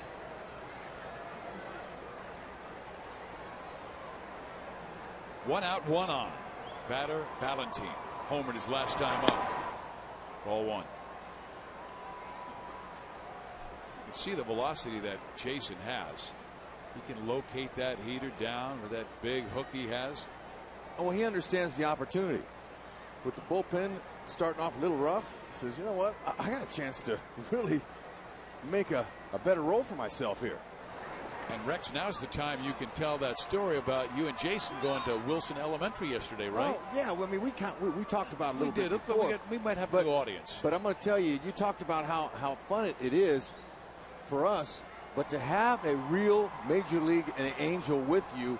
And I introduced Bulge to the crowd as I went out there and talked to him. I told him I had a special guest. I really wanted him to meet this guy, and he threw hard. He throws in the low to mid 90s, and the kids were oohing and awing. I said, give it up for Jason Bulger. And they cheered, and he'd come out, you know, and I said, hey, asked him a couple questions, warmed him up, and then asked the kids, hey, does anybody want to ask a big leaguer any questions? So they all raised their hand. I picked a couple of them. They came up and asked them, you know, and you never know what you're going to get from a young elementary school kid. But the show me your muscle one was pretty interesting.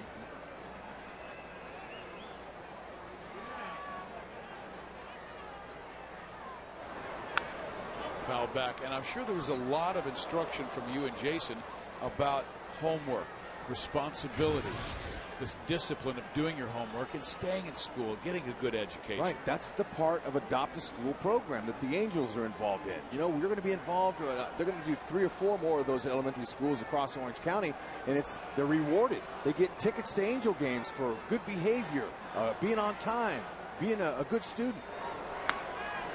There's that good hook, and just protecting the plate was Ballantine. Jason has got a good one. That is a strikeout pitch.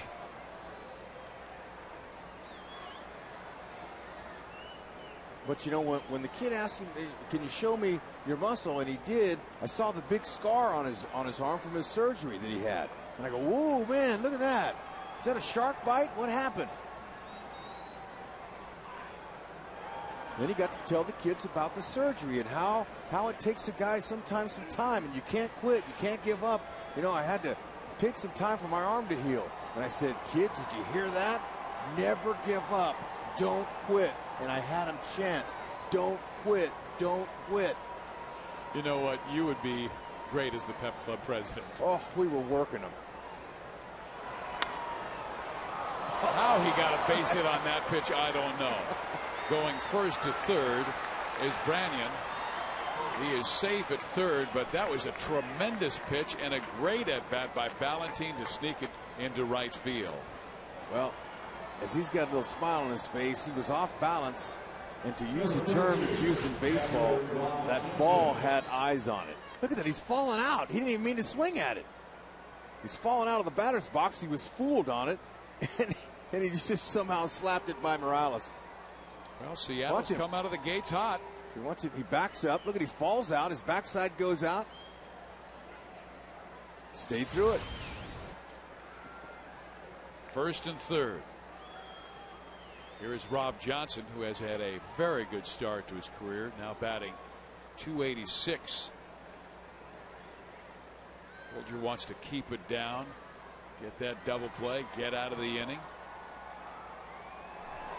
Johnson's hit it hard twice, a double in the second, and then he hit a smash that Howie Kendrick really had a chance at, but kind of olayed it, and it was ruled an error.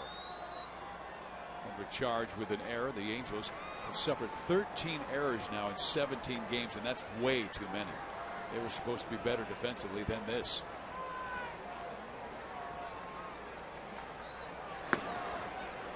The fastball right by him, 0-2. Would you stay with the heater after he looked a little late? Most of the time they will. In fact, it's 0-2. Go ahead and come upstairs, you know, out of the hitting zone, and then drop the hammer on. But you know, what do I know? It's amazing how much smarter I've gotten up here in the broadcast booth than when I rode the Pine for 9 and hit once a week. I wish I knew. The fans didn't know that until you just told them. Well, yeah, that was brutal. Here's the fans. He wasn't brutal. I called his games. He was a very good player. I tricked a lot of teams.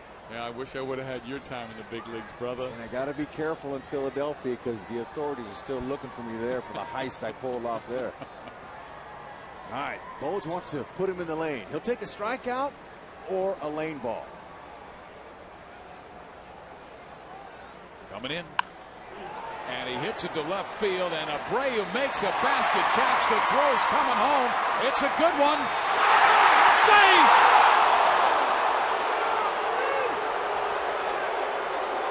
Johnson staying hot. Hit that ball. Abreu made a nice play coming in. He had some momentum on the throw. But Branyan runs pretty well. Decent athlete. He got there before the throw and the tag. You can see his foot was way across the plate. Tim McClellan, that was an easy call for him. Napoli's going to slide that leg in there. But you want to be careful sliding it too far in there with a big guy like that. Take your shin guard and spin you. Seattle back in front by 3 runs, but what a terrific throw by Bobby Abreu, who had to make the catch around his knees and threw a strike home. Johnson's speed just too much. There's Betancourt. Runner went to second base on the throw. Curve in there, strike 1.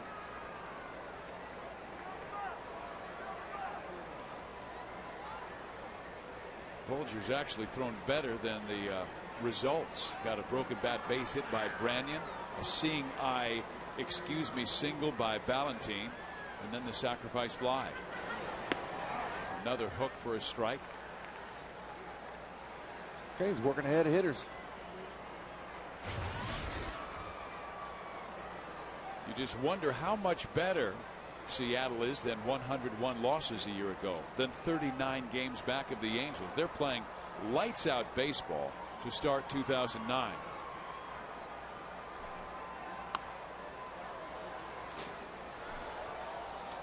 You know, it's a little too early to tell, but I know Wakamatsu, he made two key. I mean, he made a lot of new players, acquisitions, no question, but the two key were Mike Sweeney and Ken Griffey Jr. Example, I'm in their locker room today. Ken Griffey Jr. is over there sitting by Jojima and Ichiro, and he's working those guys. He's bringing Ichiro out. He's bringing him out. It took a veteran like that had more stature than Ichiro to bring him out. Speaking of out, strikes out Betancourt to end the 6th inning for Seattle, but a run scores to make it 6-3.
Check out buy.com, where you'll always find free shipping and discount prices on millions of products.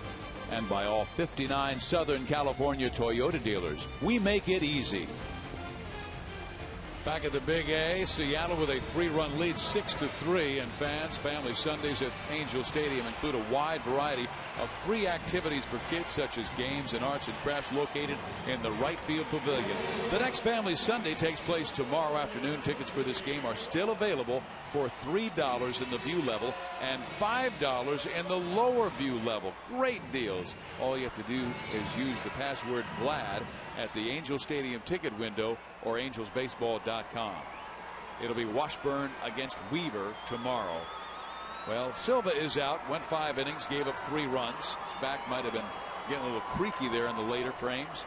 And Miguel Batista, a 12-year veteran in the bigs, comes out of the pen.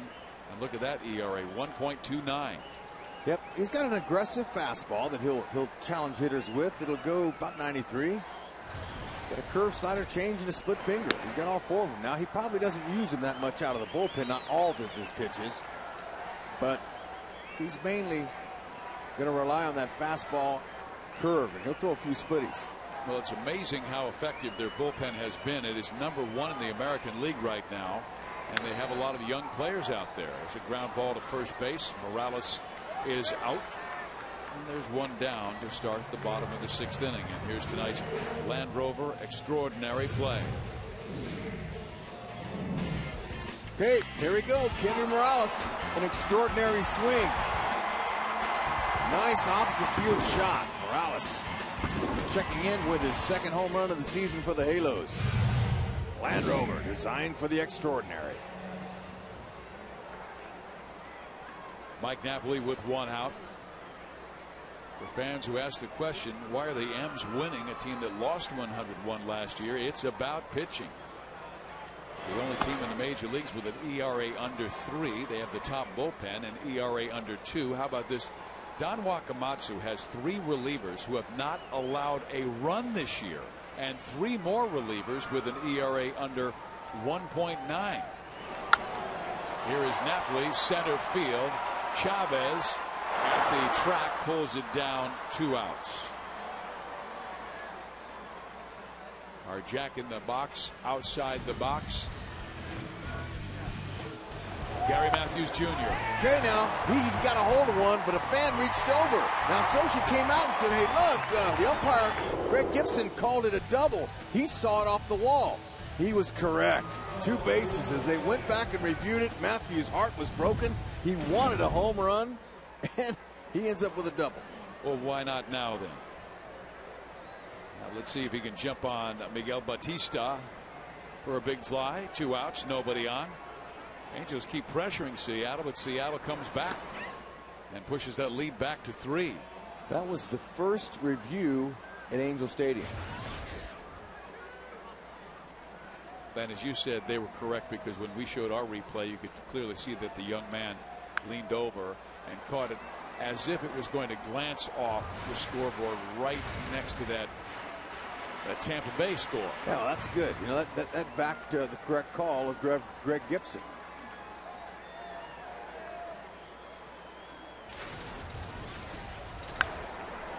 Gary to left field. It stays up for Valentin, and a quick 1-2-3 frame for Batista. 6-3, Seattle leads.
Love baseball in Southern California.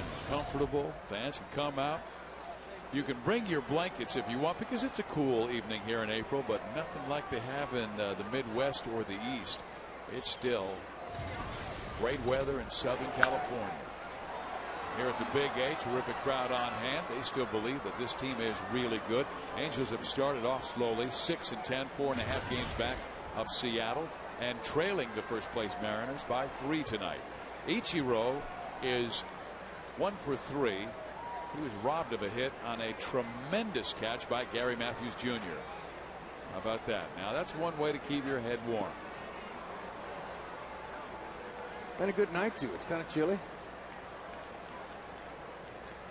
That's very warm. Styling.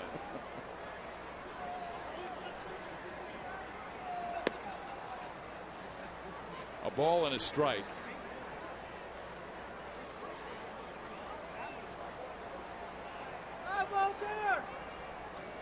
People are the most interesting in the world.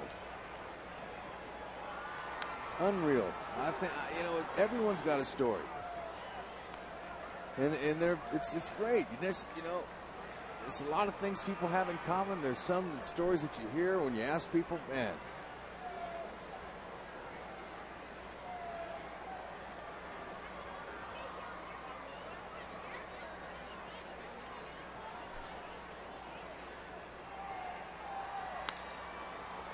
Base hit right field, so Ichiro picks up his second hit of the night. And he starts the 7th inning well. You know, Jason Bolger, he threw a nice curveball there. That ball was almost on the ground. And when Ichiro hit it, Bolge ran to first base going, with his head going, you gotta be kidding me. That's a nice pitch there. Had a good break on it. But that's a big league hitter there, though. See, he hit most of it off on his front leg.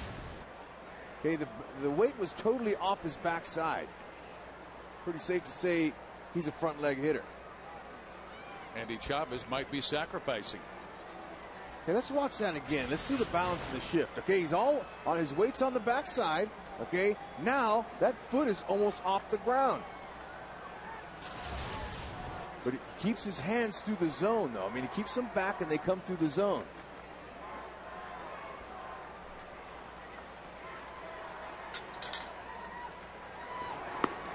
Angels thought Ichiro might be going, so they pitch out. He does not go.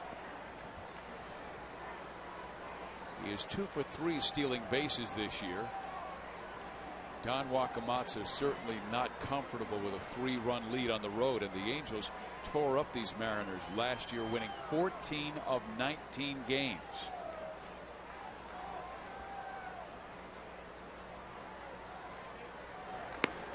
Chavez takes it outside. 2 balls and no strikes. Angels lost the opener 8-3 last night. They lost the first 2 games in Seattle, then won the third as Joe Saunders pitched a gem and beat them 5-1.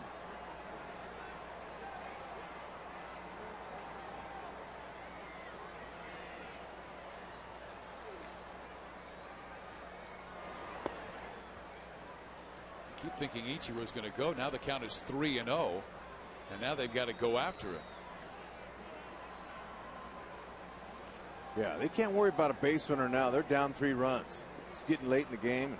He needs to focus on that hitter. Runner can't hurt you. Hitter's the one who can.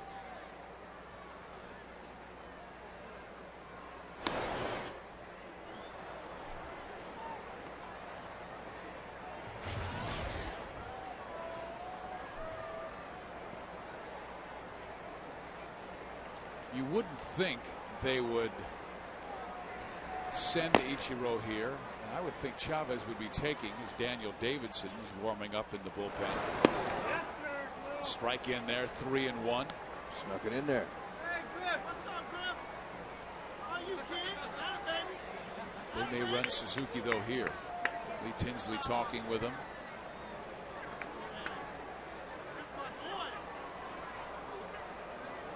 Ichiro doesn't need a huge lead. He gets to top speed so quickly. That Indy can look for a heater here. He goes. Pitch is taken, and that's ball 4. That's on the ball, baby. Hi, Griff. How you, Griff? Number 24, designated Griffey Jr. In the American League West, the A's won, and so did the Rangers. Texas beat Baltimore 6-5. Oakland topped Tampa Bay 5-2. I told you, Boston absolutely in a slugfest with the Yankees. Red Sox win at Fenway Park, so they're partying at the Fen, and it's 16-11 Red Sox over New York. White Sox beat Toronto 10-2. Minnesota over Cleveland 7-1, and Detroit hammered Kansas City 9-1. Junior up, fouls it off, left side, out of play, strike 1. See, now you were talking about Branyan's swing, and if he has such a long swing, can a big power hitter make an adjustment? Yes, they can, because coming into this series the other day, I was talking to Junior about his swing, and he says, I'm a little too long. I want to get shorter to the ball. but it's still, if you watch Griffey swing, it's the same swing he's had his whole career. Now, age is going to slow you down a little bit in a few areas, but basically he's the same. 21 years. Line drive, base hit right field. Ichiro coming around to score. The throw by Matthews goes to third, and there's first and third situation with a run home, and Seattle has really started this year well. They now have a 7-3 lead on the Angels and staring in the face of their 12th win. Okay, Griffey, slight turn back of the hands to get him loaded, and a good balance there, though. See, he does not like Ichiro. He didn't sit on his front leg, and there's not very many home run hitters that hit off their front leg. You got to have some leverage in there, but that's a nice sweet swing. So the Mariners just keep on putting it to the Angels. They scored 3 in the first, 2 in the fourth, 1 in the sixth, 1 so far in the seventh.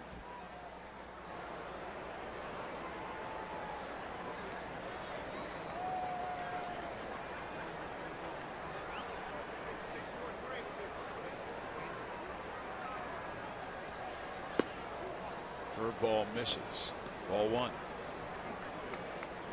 Albert Pujols hit a mammoth grand slam in the 7th inning off the Cubs. Gave him 1,002 career RBIs.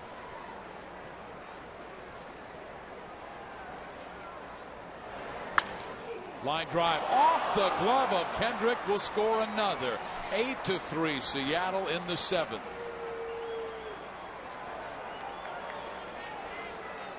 They're doing everything right. They're getting broken back hits. Their line drives tip off the glove of the fielders. And Mike Scioscia will make a pitching change here and bring in Daniel Davidson. But when you're hot, you're hot. Seattle has been. And when you're cold, you're cold. And the Angels have been. And they've also been beaten up, battered, and injured with 7 on the DL. We'll be right back.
To you by Corona. This Cinco de Mayo, be sure to grab some ice cold Corona or Corona Light.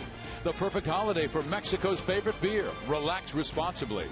And by Infinity, luxury cars that inspire at every turn. Steve Physiak, Rex Hudler under the big hats, where Seattle has an 8-3 lead. Daniel Davidson coming out of the bullpen, and that pen has had a tough time this year. They now have an ERA back over 8 again, and that has cost them so many would-be chances at victories. Davidson making his major league debut with the Angels, one of 3 pitchers already in the first 2 weeks of the season from the bullpen that's made his big league debut. Russell Branyan's the man he'll face. A home run, a strikeout, a single in this ball game. Now batting .333. Ball 1. And Davidson faced him last night, and Rex really threw 2 marvelous sliders, and then threw a fastball that Branyan singled to right field. Yeah, he's in for this one batter here. Double, I should say, to right field. He's going to sweep that big breaking ball again. See if Branyan can do it. He's been hot, though. 2-0 count. Sweep that big breaking ball. A little sinker. Justin Spire up in the Angels pen. This might be another game where the Angels get Scott Shields out there to get some work done. He threw a shutout inning last night. Wasn't perfect as he was bouncing some curveballs in the dirt, but Scott, as the inning progressed, got better and better.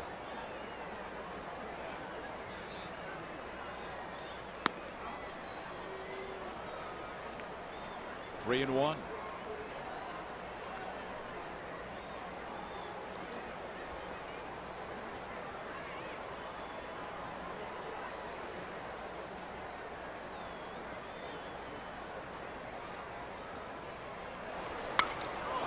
Broken bat, base hit. Life's good for the M's. Griffey's coming home to make it 9-3. Branyan, another broken bat single. When you're going good, you're going good. I mean, he sawed him off in half.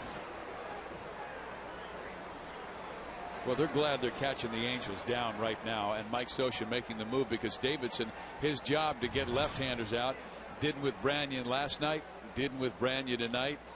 So one batter, one out.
Much good stuff. And by Del Taco. The chicken soft taco from Del Taco will make you fall in love with your lunch. 99 cents every day. 9-3. Seattle has the lead. They won 8-3 last night, and they have knocked around the bullpen after Ortega gave up 5 in 5 innings in his major league debut. So Justin Spire comes out of the bullpen. You can see he's getting that ERA down as he has corrected some mechanical issues in his delivery, gone with a more abbreviated windup, and has found his spots better. So he will face Lopez, Valentin, and Johnson. Runners in first and second, nobody out. The first 5 Mariners have reached in the 7th. And that one's up the middle, right to Meiser, and he bobbles, touches second, throws to first, gets the double play. So Spire, 1 pitch, 2 out. That's why they call it the pitcher's best friend. But you notice Meiser didn't panic when he bobbled the first attempt to him.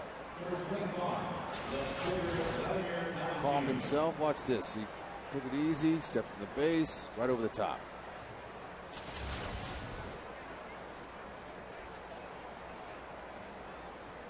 Valentin 2 for 3. Strike 1.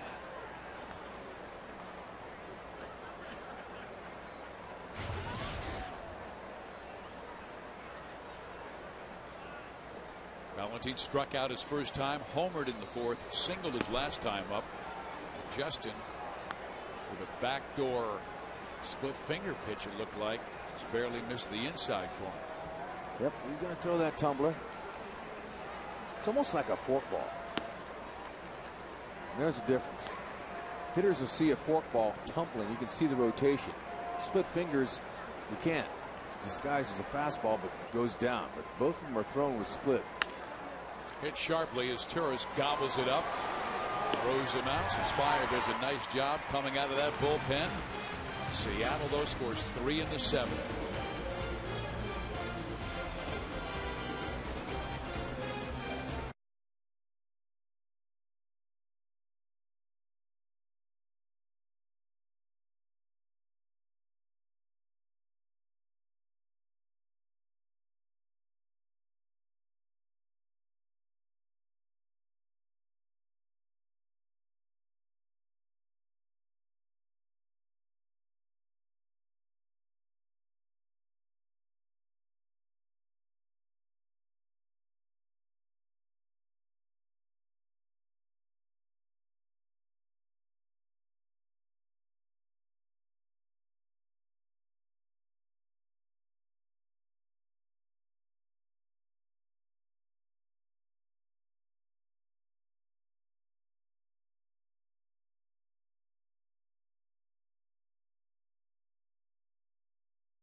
The biggest hats I can remember in Major League Baseball were Bartolo Colon and Kevin Mench. They wore size 8, but that pales in comparison to the ones out front of the big A. That's 649.5. That's a large dome. Paul Bunyan. That'd be too big for Paul Bunyan himself. You're talking about Bunyan and Babe the Blue Ox earlier. That's right. Comparing him with Russell Branyan.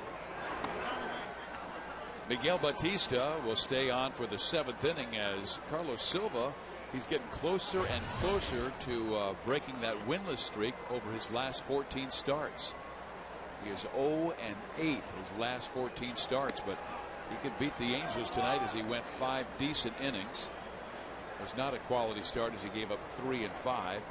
Juan Rivera is the batter, and Juan is 1 for 2.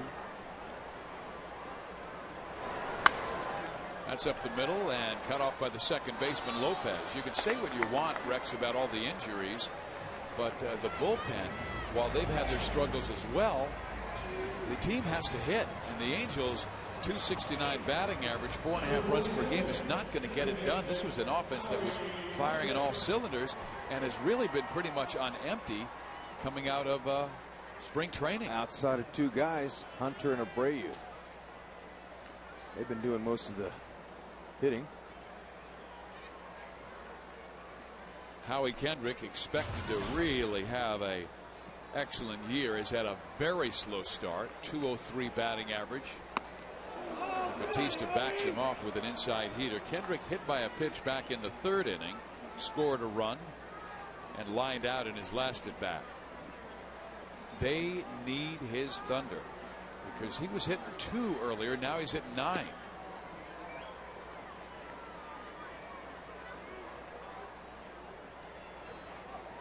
This game's such a mental game, and confidence so key. And there goes Kendrick to center field, and that ball is going to hit off the wall. He smacked it well. They throw it to second base, but nobody's there. So Branyan backs up near first, and it's a 1-out double for Howie. Yeah, nice stroke. He crushed that ball. That ball hit the base of the wall. Replay on Howie. That's belt high. Drove it. in the inner half. That hit midway up the wall. That's a pretty good poke on the line.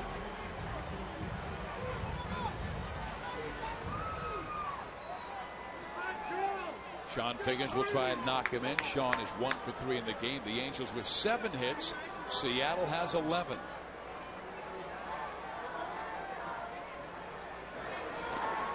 That'll skip away and get Kendrick to third. He's rounding third, and he puts the brakes on there.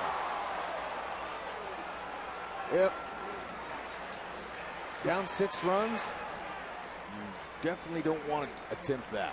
I like the way he was aggressive, though. Aggressive rounding the bag. I did too. That ball kicked off of McClellan's foot. Rob Johnson couldn't find it. It reminds me of Kirk Gibson doing that in Dodger Stadium.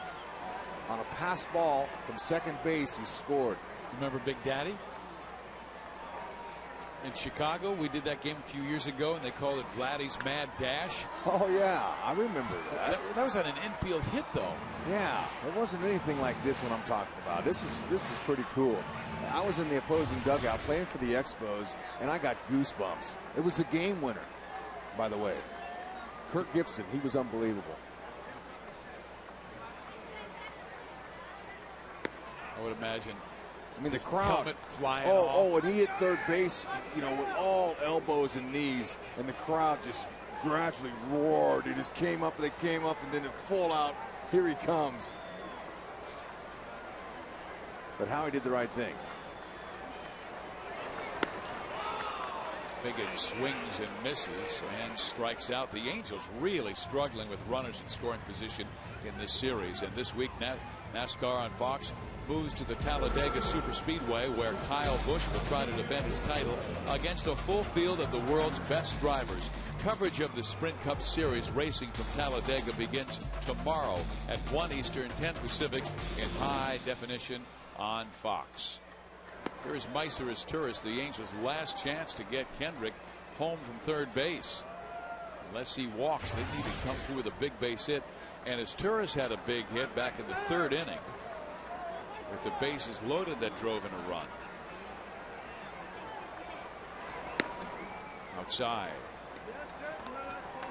National League, Atlanta beat Cincinnati 10-2. The Mets over Washington 8-2. Mike Pelfrey got the win in that contest.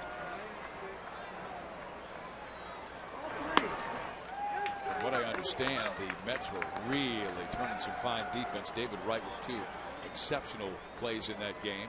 The Cubs lost to St. Louis 8-2. And Rex, you were telling me that Big Albert Pujols, had another grand slam. Oh man, he's unconscious. 7th homer. He becomes the 23rd player in Major League Baseball to have over 1,000 ribbies. How many did he have in the game? Because he had 21 going into that game this year. He leads the major leagues in RBIs, and he had at least 4. His tourist does walk, so they're going to pitch to Bobby Abreu. I'll tell you in just a second. All right. Thumbs up. I should have waited for you to have it on your screen. I thought it was up there, buddy, so I beg. That's okay. Please, I beg your pardon. No. Forgive me for. All right. Ground out, a double by Kendrick, a strikeout of Figgins, a walk to his tourist, and Bobby Abreu 1 for 3 with an RBI ground out also earlier tonight. He roped a double into the corner his last at bat. Kendrick at third, is Turris at first.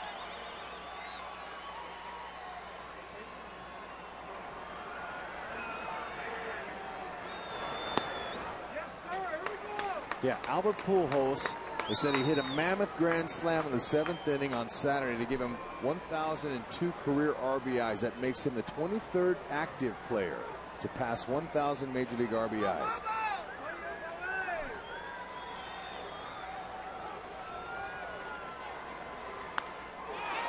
That's a base hit.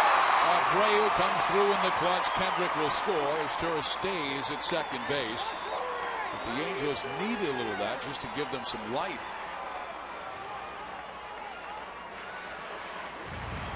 We talked at the start of the game how Abreu and Hunter were doing their jobs, and the rest of the team had to join them. And Bobby with a line drive just past the lunging Jose Lopez to score Howie Kendrick. So Abreu with 2 RBIs tonight. Now 10 on the year. And Hunter's coming up. Angels can get right back in this game with a big fly from their home run king, Torrey Hunter. 6 already with 11 RBIs. Most of his shots have been solo shots. Ooh, right down the middle.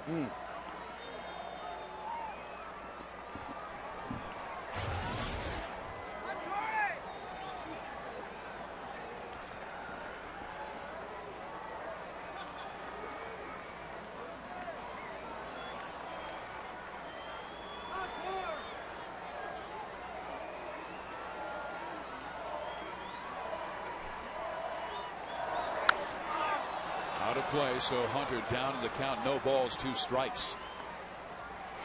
Milwaukee topped Houston in 11 innings, 9-8. Philadelphia 6, Florida 4. That's a final. Top of the 9th inning. San Francisco leading Arizona 5-3. Dodgers beat Colorado 6-5, and Pittsburgh over San Diego top of the 6th, 6-0.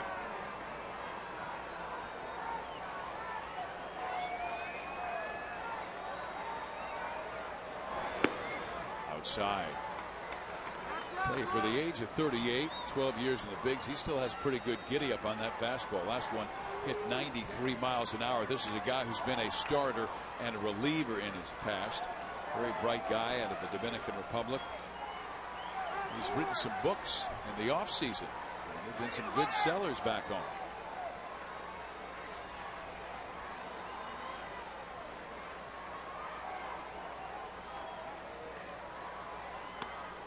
Hunter takes it upstairs. Count evens at 2-2. Okay, we saw Torrey Hunter rifle a shot in right center field against the Tigers. And that was a ball in the outer half. So he has good opposite field power, but middle to the plate inside, he's been dangerous. Waiting for Batista to make a mistake.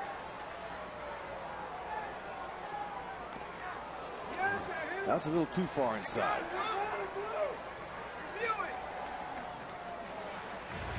It was ball 3, but it tipped off the bat. And now he's talking with Tim McClellan about where it was. On a 3-2 count, they would have had the runners moving. Mark Lowe is starting to warm up in that Seattle pen. They've got some good young arms down there, all mid-90s throwers. Saw Sean Kelly last night. Hunter back up the middle. Lopez picks off the sinking line drive and ends the inning. Angels score 1 in the 7th.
have not seen at the team store. You can go right behind home plate. They have a beautiful team store that has all kinds of great stuff. And little leaguers enter the 2009 Best Team Mom contest presented by Westfield Main Place Mall. One lucky team mom will will win the opportunity, fans, to throw out the first pitch for the May 10th Angels game and get a party suite as well. Enter by telling us why your team mom is #1 in 25 words or less. Deadline for entries is May 2nd, and entry forms are currently available at Angel Stadium. Oh, you know, there's a lot of worthy team moms out there. So the winner has to write a nice essay. Is that what that's all about? On why their team mom is the best. And believe me, there's some team moms out there who do a great job, not only with the scorebook, but getting the orange slices together, the food together, keeping the scorebook, making sure the umpires know when a young pitcher is getting tired out there on the mound. I'm giving you all kinds of examples on what you can write in your essay. Look, now I'd like to, but I don't think they'll take mine. It's for the youngsters. Yeah, you get in free anyway, Hud. You don't need that party suite. It's a party suite up here every time you get in the booth. The batter is Rob Johnson, and he has had a strong game with a double. He's also reached on an error, scored a run, hit a sacrifice fly, and here's a ground ball to Mysoris Torres. Well, one good sign, Rex, is the recent success of Justin Spire. He is hitting his spots again. No, that's a badly needed commodity. Justin Spire executing pitches. They need him. And he looks good. Like you said, he shortened up his delivery. Sounds a lot like we're talking about a hitter, but it's very similar pitching and hitting. It's all balanced. Spire's not lifting his leg up quite as high as he did, so that's keeping him a little shorter to the ground. And even though that ball was up there, he's been generally locating his fastball down in the zone. But he put that one on the outer half to Betancourt. Yudieski 1 for 3 in the game. And then he touches the outside corner, takes a little bit something off, almost threw him like a BP fastball. Right. And those work. Better be located well. And it was. Goes back out there, breaking ball, struck out Betancourt on 3 pitches.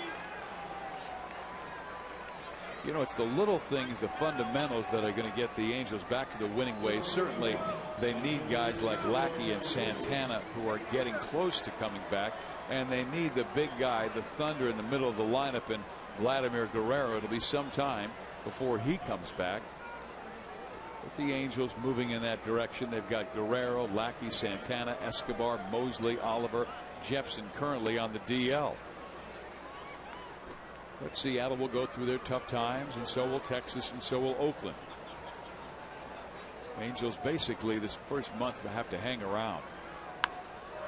A looper towards left, a base hit for Ichiro, his 3rd of the game.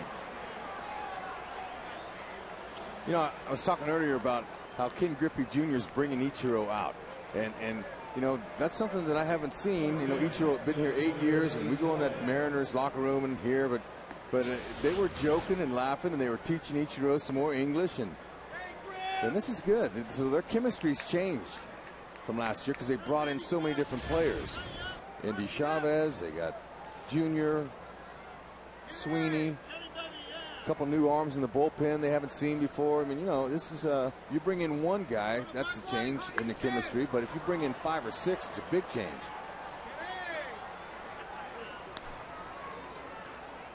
There is Mike Sweeney, who had some terrific years with the Kansas City Royals, but was never able to stay healthy. He'll be in there tomorrow, most likely.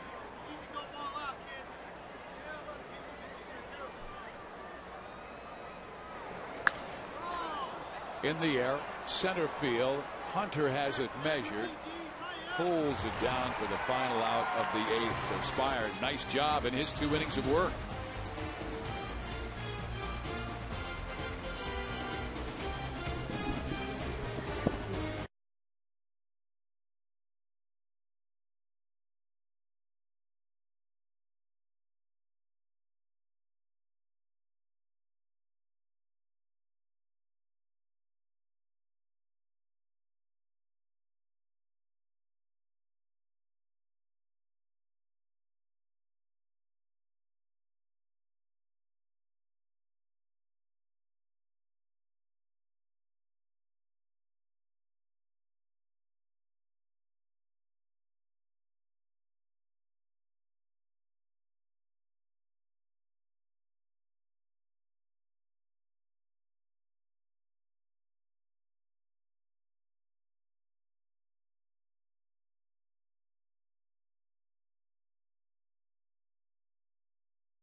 Lexus is pursuing perfection. Gary Matthews Jr. tried to hit it out. A fan reached over. Fan interference. 2 bases. They checked it on the monitor, and Matthews said, okay, if you're going to rob me, I'm going to rob you. And he did, making a sparkling catch, taking a run away from Seattle with a gem back in the 4th inning. That's Lexus pursuing perfection. Mariners with a 9-4 lead over the Angels as we head to the bottom of the 8th inning. I'm going to say a nice crowd here tonight. I'm not too excited right now at this particular moment, but well attended again. Well, they just got to be patient because the Angels will be there. They certainly have gotten off to a rocky start, and I know we've explained that, fans, but when you've got 7 really good players in the DL, you're going to go through some tough times. And when you don't get great starting pitching, and the Angels have not gotten it the first 2 games of this series, you're going to get knocked around. And the Halos have given up 17 runs in the first 2 games to Seattle. Mark Lowe comes out of that bullpen pitch. Morales goes to left field down the line, and that ball's a ground rule double. HUD, when this guy gets going, he's going to be really difficult to defend because he goes line to line. Right. He's got a flat plane through the zone. So, you know, it's not like he uppercuts, but he's a natural hitter. It's just going to take him some time to learn the pitching, but he does nothing wrong from either side of the plate. And his defense has improved. Now, he's not Casey Kochman's glove or he's not Teixeira's glove, but he's adequate enough to fit that position. And Mike Scioscia told Artie before they traded for Teixeira that we have an insurance policy in case Teixeira doesn't come back here and he's Morales. And he's going to be fine. He hit over 300 in the minor leagues.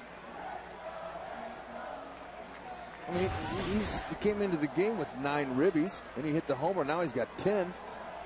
There's nothing wrong with that start. He has a home run to left center and a double tonight, so 2 extra base hits. Here's Napoli. Low with the breaking ball in the dirt. The Halos have dropped 7 of their last 10 games and 8 of their last 12. The Angels have yet to notch consecutive wins this season and are in jeopardy of their first sub-500 mark since June of 2006. That's how consistent this team has been. 3 balls and no strikes to Mike Napoli. Angels down 5.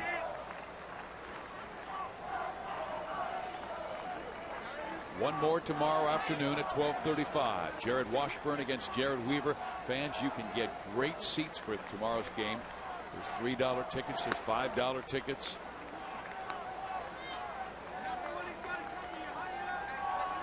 Three and 1 now to Mike. Morales with the lead at second base with a leadoff double in the 8th.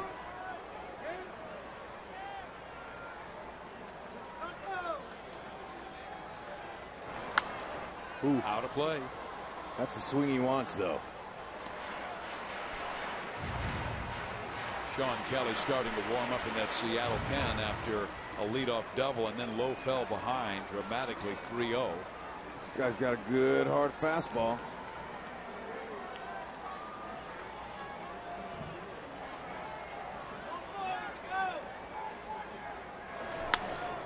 And Mike shoots it to the second baseman Lopez. Napoli out at first base and moves Morales to third, where a ground out, a fly ball can score him as Gary Matthews comes up. And the Angels need to get guys like Arredondo some work, so Jose might be coming out for that 9th inning. Why not? Get them all some work. They want to keep those guys sharp so when the Angels offense starts to click, they can protect leads. But they really haven't had a lead in this series. They got as close as 3-2 tonight. Matthews has a double. He's also grounded into a double play and flied out.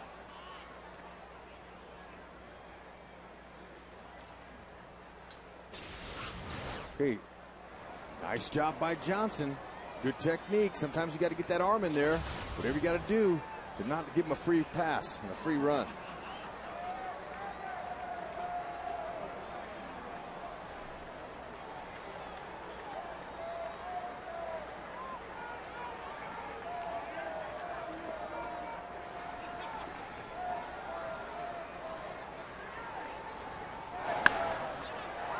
play. A ball, a strike to Gary Matthews. You're seeing Kendry Morales, who's now at third base, really settle in. He's feeling better. Mike Scioscia said the other day when Kendry hit that home run, that 3-run home run on that 9-pitch at bat, he said you could just see him exhale like, oh, I got that out of the way. He said, you know, he still has to go out and earn it, but that game was an example of his talent.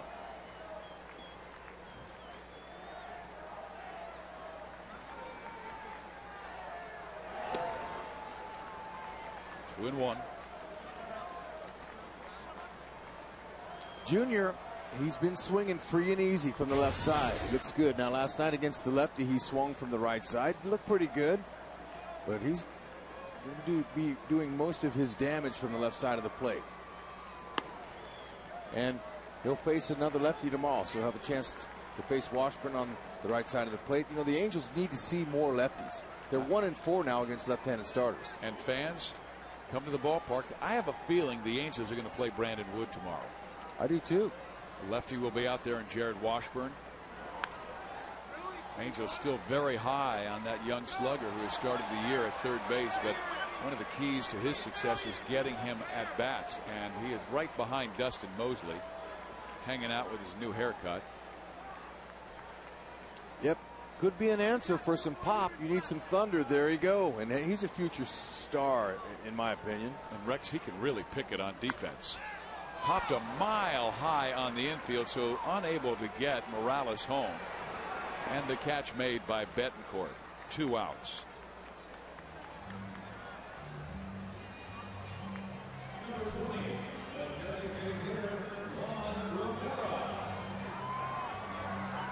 There is Brandon Wood. You'll never hear him complain. He knows the situation. He had that funny comment the other day as he's been back and forth from the minor leagues to the major leagues, just being there in the pinch. And he said, you know, I stay at a nearby hotel, and he says they should at least let me hang my own pictures on the wall and get a Posturepedic mattress. It was a great interview. I said something to him about that. You know, he's got a nice personality. He's cool and calm and collected, but he's got some talent. He just had to wait a while. Here is Juan Rivera. There were some things that Scioscia said about his game that he needed to work on, and that was a little bit more plate selection, pitch selection, a little more plate discipline. He went down there and had another solid year, and this spring there was just no room for him. He was waiting his turn. And he was hitting .344 down in the minor leagues with 4 home runs. He too has been through the pain of the Nick Adenhart passing. Both Nick and Henry Pearson, who was also killed in that traffic accident, were dear friends of Brandon Woods. Down low and inside. 2 balls, 1 strike. Seattle off to a hot start this year, trying to go 12-6 and improve their lead on the Angels to 5.5 games. Both other American League West teams won tonight. Oakland beat Tampa Bay 5-2. Texas topped Baltimore 6-5. Rivera swings and misses. Count is even at 2-2. There's a little power on power there. Low. Nice fastball. Mid to upper 90s. It's got a change-up slider. But really, when you throw that hard, all you need is a slider to go with it.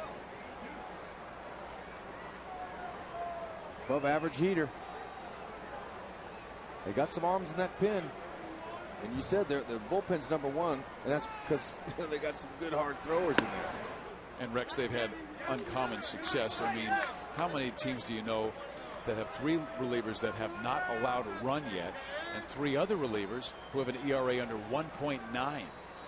They're hot. Yeah, collectively. Yeah. Even early like this. So far so good. But Wakamatsu, he's real calm and cool. He's not going to show you much emotion either.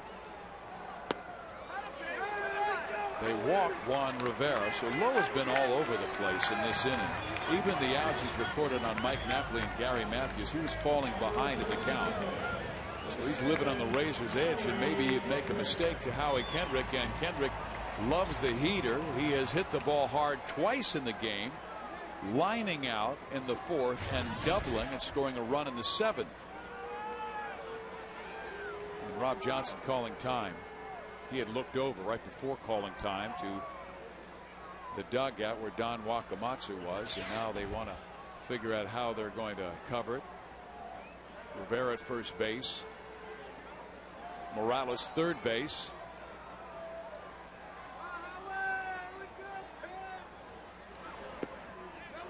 Starts him out with a slider. Kendrick checks his swing. 0-1. Howie trying to recognize that pitch as early as possible, lay off. And as Mickey Hatcher says, just put yourself in a good fastball count. Right. Well, it's a good matchup here. Great fastball hitter, hard fastball. Ooh, got it on his hands a little. I'm going to reserve the great fastball hitter comment to Howie. I'm going to say he's a good fastball hitter now. He's still 3 years in. He's got, he hadn't been healthy, so I'm going to save that great tag till later. But he hits a good fastball. Came back with the slider. 2 balls and 1 strike. Mickey Hatcher was having the young players in spring training, really early in spring, if they swung at the curve or the breaking ball, he was having them run a lap because he said, I want you to see that pitch. Run a lap. That sounds like a high school coach. Take a lap. Didn't mean to do it. Tried to check his swing and it fouled off. That looked like it was going to be ball 3. Sometimes guys will tell themselves, Mickey says, I'm swinging at the next pitch. And they do regardless of where the location is. And sometimes it works. But the situation's got to be right. That's why it's a thinking man's game. And there's a cat and mouse out there and trying to keep each other off balance. Another great block by Johnson. That's twice in this inning. He has taken the ball out of the dirt and keeping Kendry Morales from scoring from third base. He's a really nice, fundamentally sound catcher. And he appeared in spring training. He raked. He had a good spring. He can run. He brought some energy. That's what's different about the Mariners. They've got some guys that are bringing some energy this year. Kendrick with a rope to center. That splits the gap. Morales scores. Rivera scores. And Howie comes through. All right. That was a nice confrontation between power and a good fastball hitter. And I'm going to say a great swing. That was nice. Okay, that's a second double he's hit hard straight away. And that was an inside heater, too. At 95 miles an hour inside, a lot of hitters that carry their hands to the zone, they get jammed. But Howie kept his hands tight. He threw the head and raked it. So the Angels have come back to make it 9-6. We'll see a pitching change here by Don Wakamatsu.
Bottom of the 8th inning, 2 out. Visit the official online shop of Angels at angelsbaseball.com. Browse the largest selection of authentic team gear, including clubhouse caps, t-shirts, jerseys, collectibles, and more. Get your gear straight from the source. Visit the angelsbaseball.com shop today. Hey, fans are waking up here. They put the monkey on the board. The new pitcher is Sean Kelly, and this guy has been lights out in his young Seattle career. No runs allowed this year. Yeah, well, in this league, that doesn't last long. You got that right. Sean Figgins up, slaps one towards left field, and it is caught on a diving try. A beautiful catch by Ballantine. Figgy tried, take a slice down the line. Ballantine, right in his glove.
Jumping around and having fun out there in the yard here at the Big A. A fine crowd on hand. And Jose Arredondo is coming out of that bullpen. He has a rather high ERA, but this guy has the ability to be lights out, and he just needs some work. And the Angels have not been winning games that often recently, and about ready to lose their second of this series. So they get Arredondo out there to face Griffey, Beltre, and Branyan. Guys got the rally cap on. He's turned it inside out on backwards. He believes. Hey, you got to believe in baseball. Now, these fans do, and I'm telling you that the team does too. If you're a competitor and you know baseball, it's never over till it's over. I'm not saying they're going to come back and win, but at least they're making a good comeback attempt. Angels will really need a good start tomorrow by Jared Weaver facing Jared Washburn, and a former Angel who's had a great start this year. Outside with the fastball is Arredondo, a 1-1 count. Griffey is walked, grounded out, struck out, and singled to drive in a run and came around to score. Part of that 3-run seventh.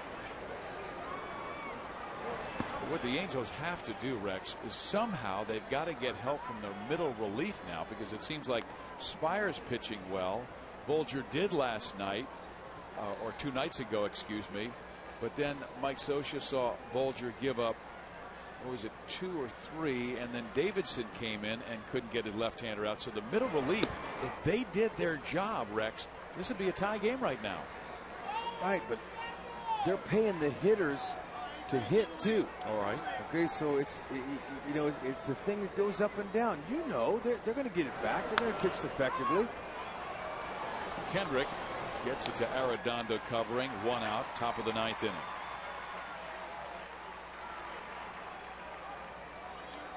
Washburn, Weaver tomorrow. In the American League today, Detroit topped Kansas City 9-1. Minnesota over Cleveland 7-1. Texas beat Baltimore 6-5. White Sox walloped Toronto 10-2.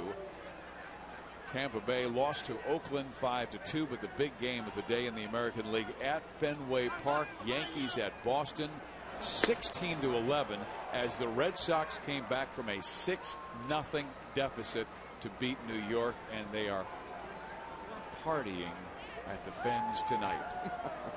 The players aren't. No, I'm talking to the fans. You know, the players go home and sleep, but the fans at Fenway, you know, anytime New York's in town. Oh, no. They're going to enjoy that baby until 4 o'clock in the morning. And that rivalry is picked up right where it's left off. Two barn-burning games already. First 2 of the year. Veritek with a grand slam. Arredondo misses upstairs. 1 ball, 2 strikes to Adrian Beltre. Beltre 1 for 4. Mariners 9 runs, 12 hits, no errors, 5 left. Angels 6, 10, 1 and 7. Oh, good split. He struck him out. Man, a good hammer at 83 miles an hour.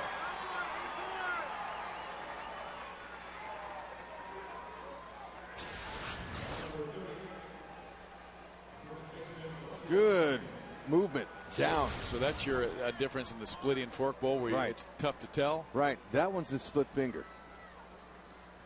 Spire kind of tumbles his a little. Contreras for the White Sox. He has a forkball. Now Russell Branyan 3 for 4, raising his batting average to .350. An incredible start for Russell. And he ropes this one. He is hitting the ball and the screws every single time up. But he too will come back to earth because he is just a .230 career hitter, and that's in 766 games. So you get a clear indication of what he can and cannot do.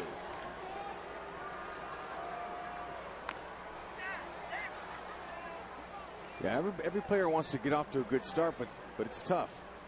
You know, this is a very interesting game. Baseball.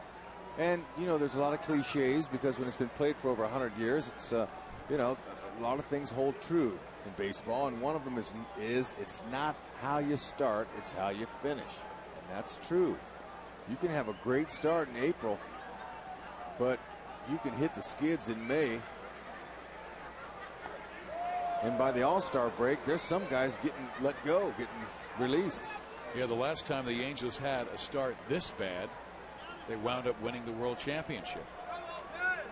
Mike Scioscia knew he had a good team in 2002. They started out 6-14. You and I were scratching our heads up here in the booth going, I know this team's better than this, but that team did not have the injuries coming out of spring training that this one did. They were just playing bad baseball early in 2002, and then they won the wild card and won their first World Championship. Look at the division titles they've taken lately for the last 5 years, and Arredondo, he just made mincemeat of the Mariners in the 9th inning. A pair of strikeouts of Beltre and Branyan.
Ninth inning, Rally Monkeys leaping up and down. You can see him on that scoreboard.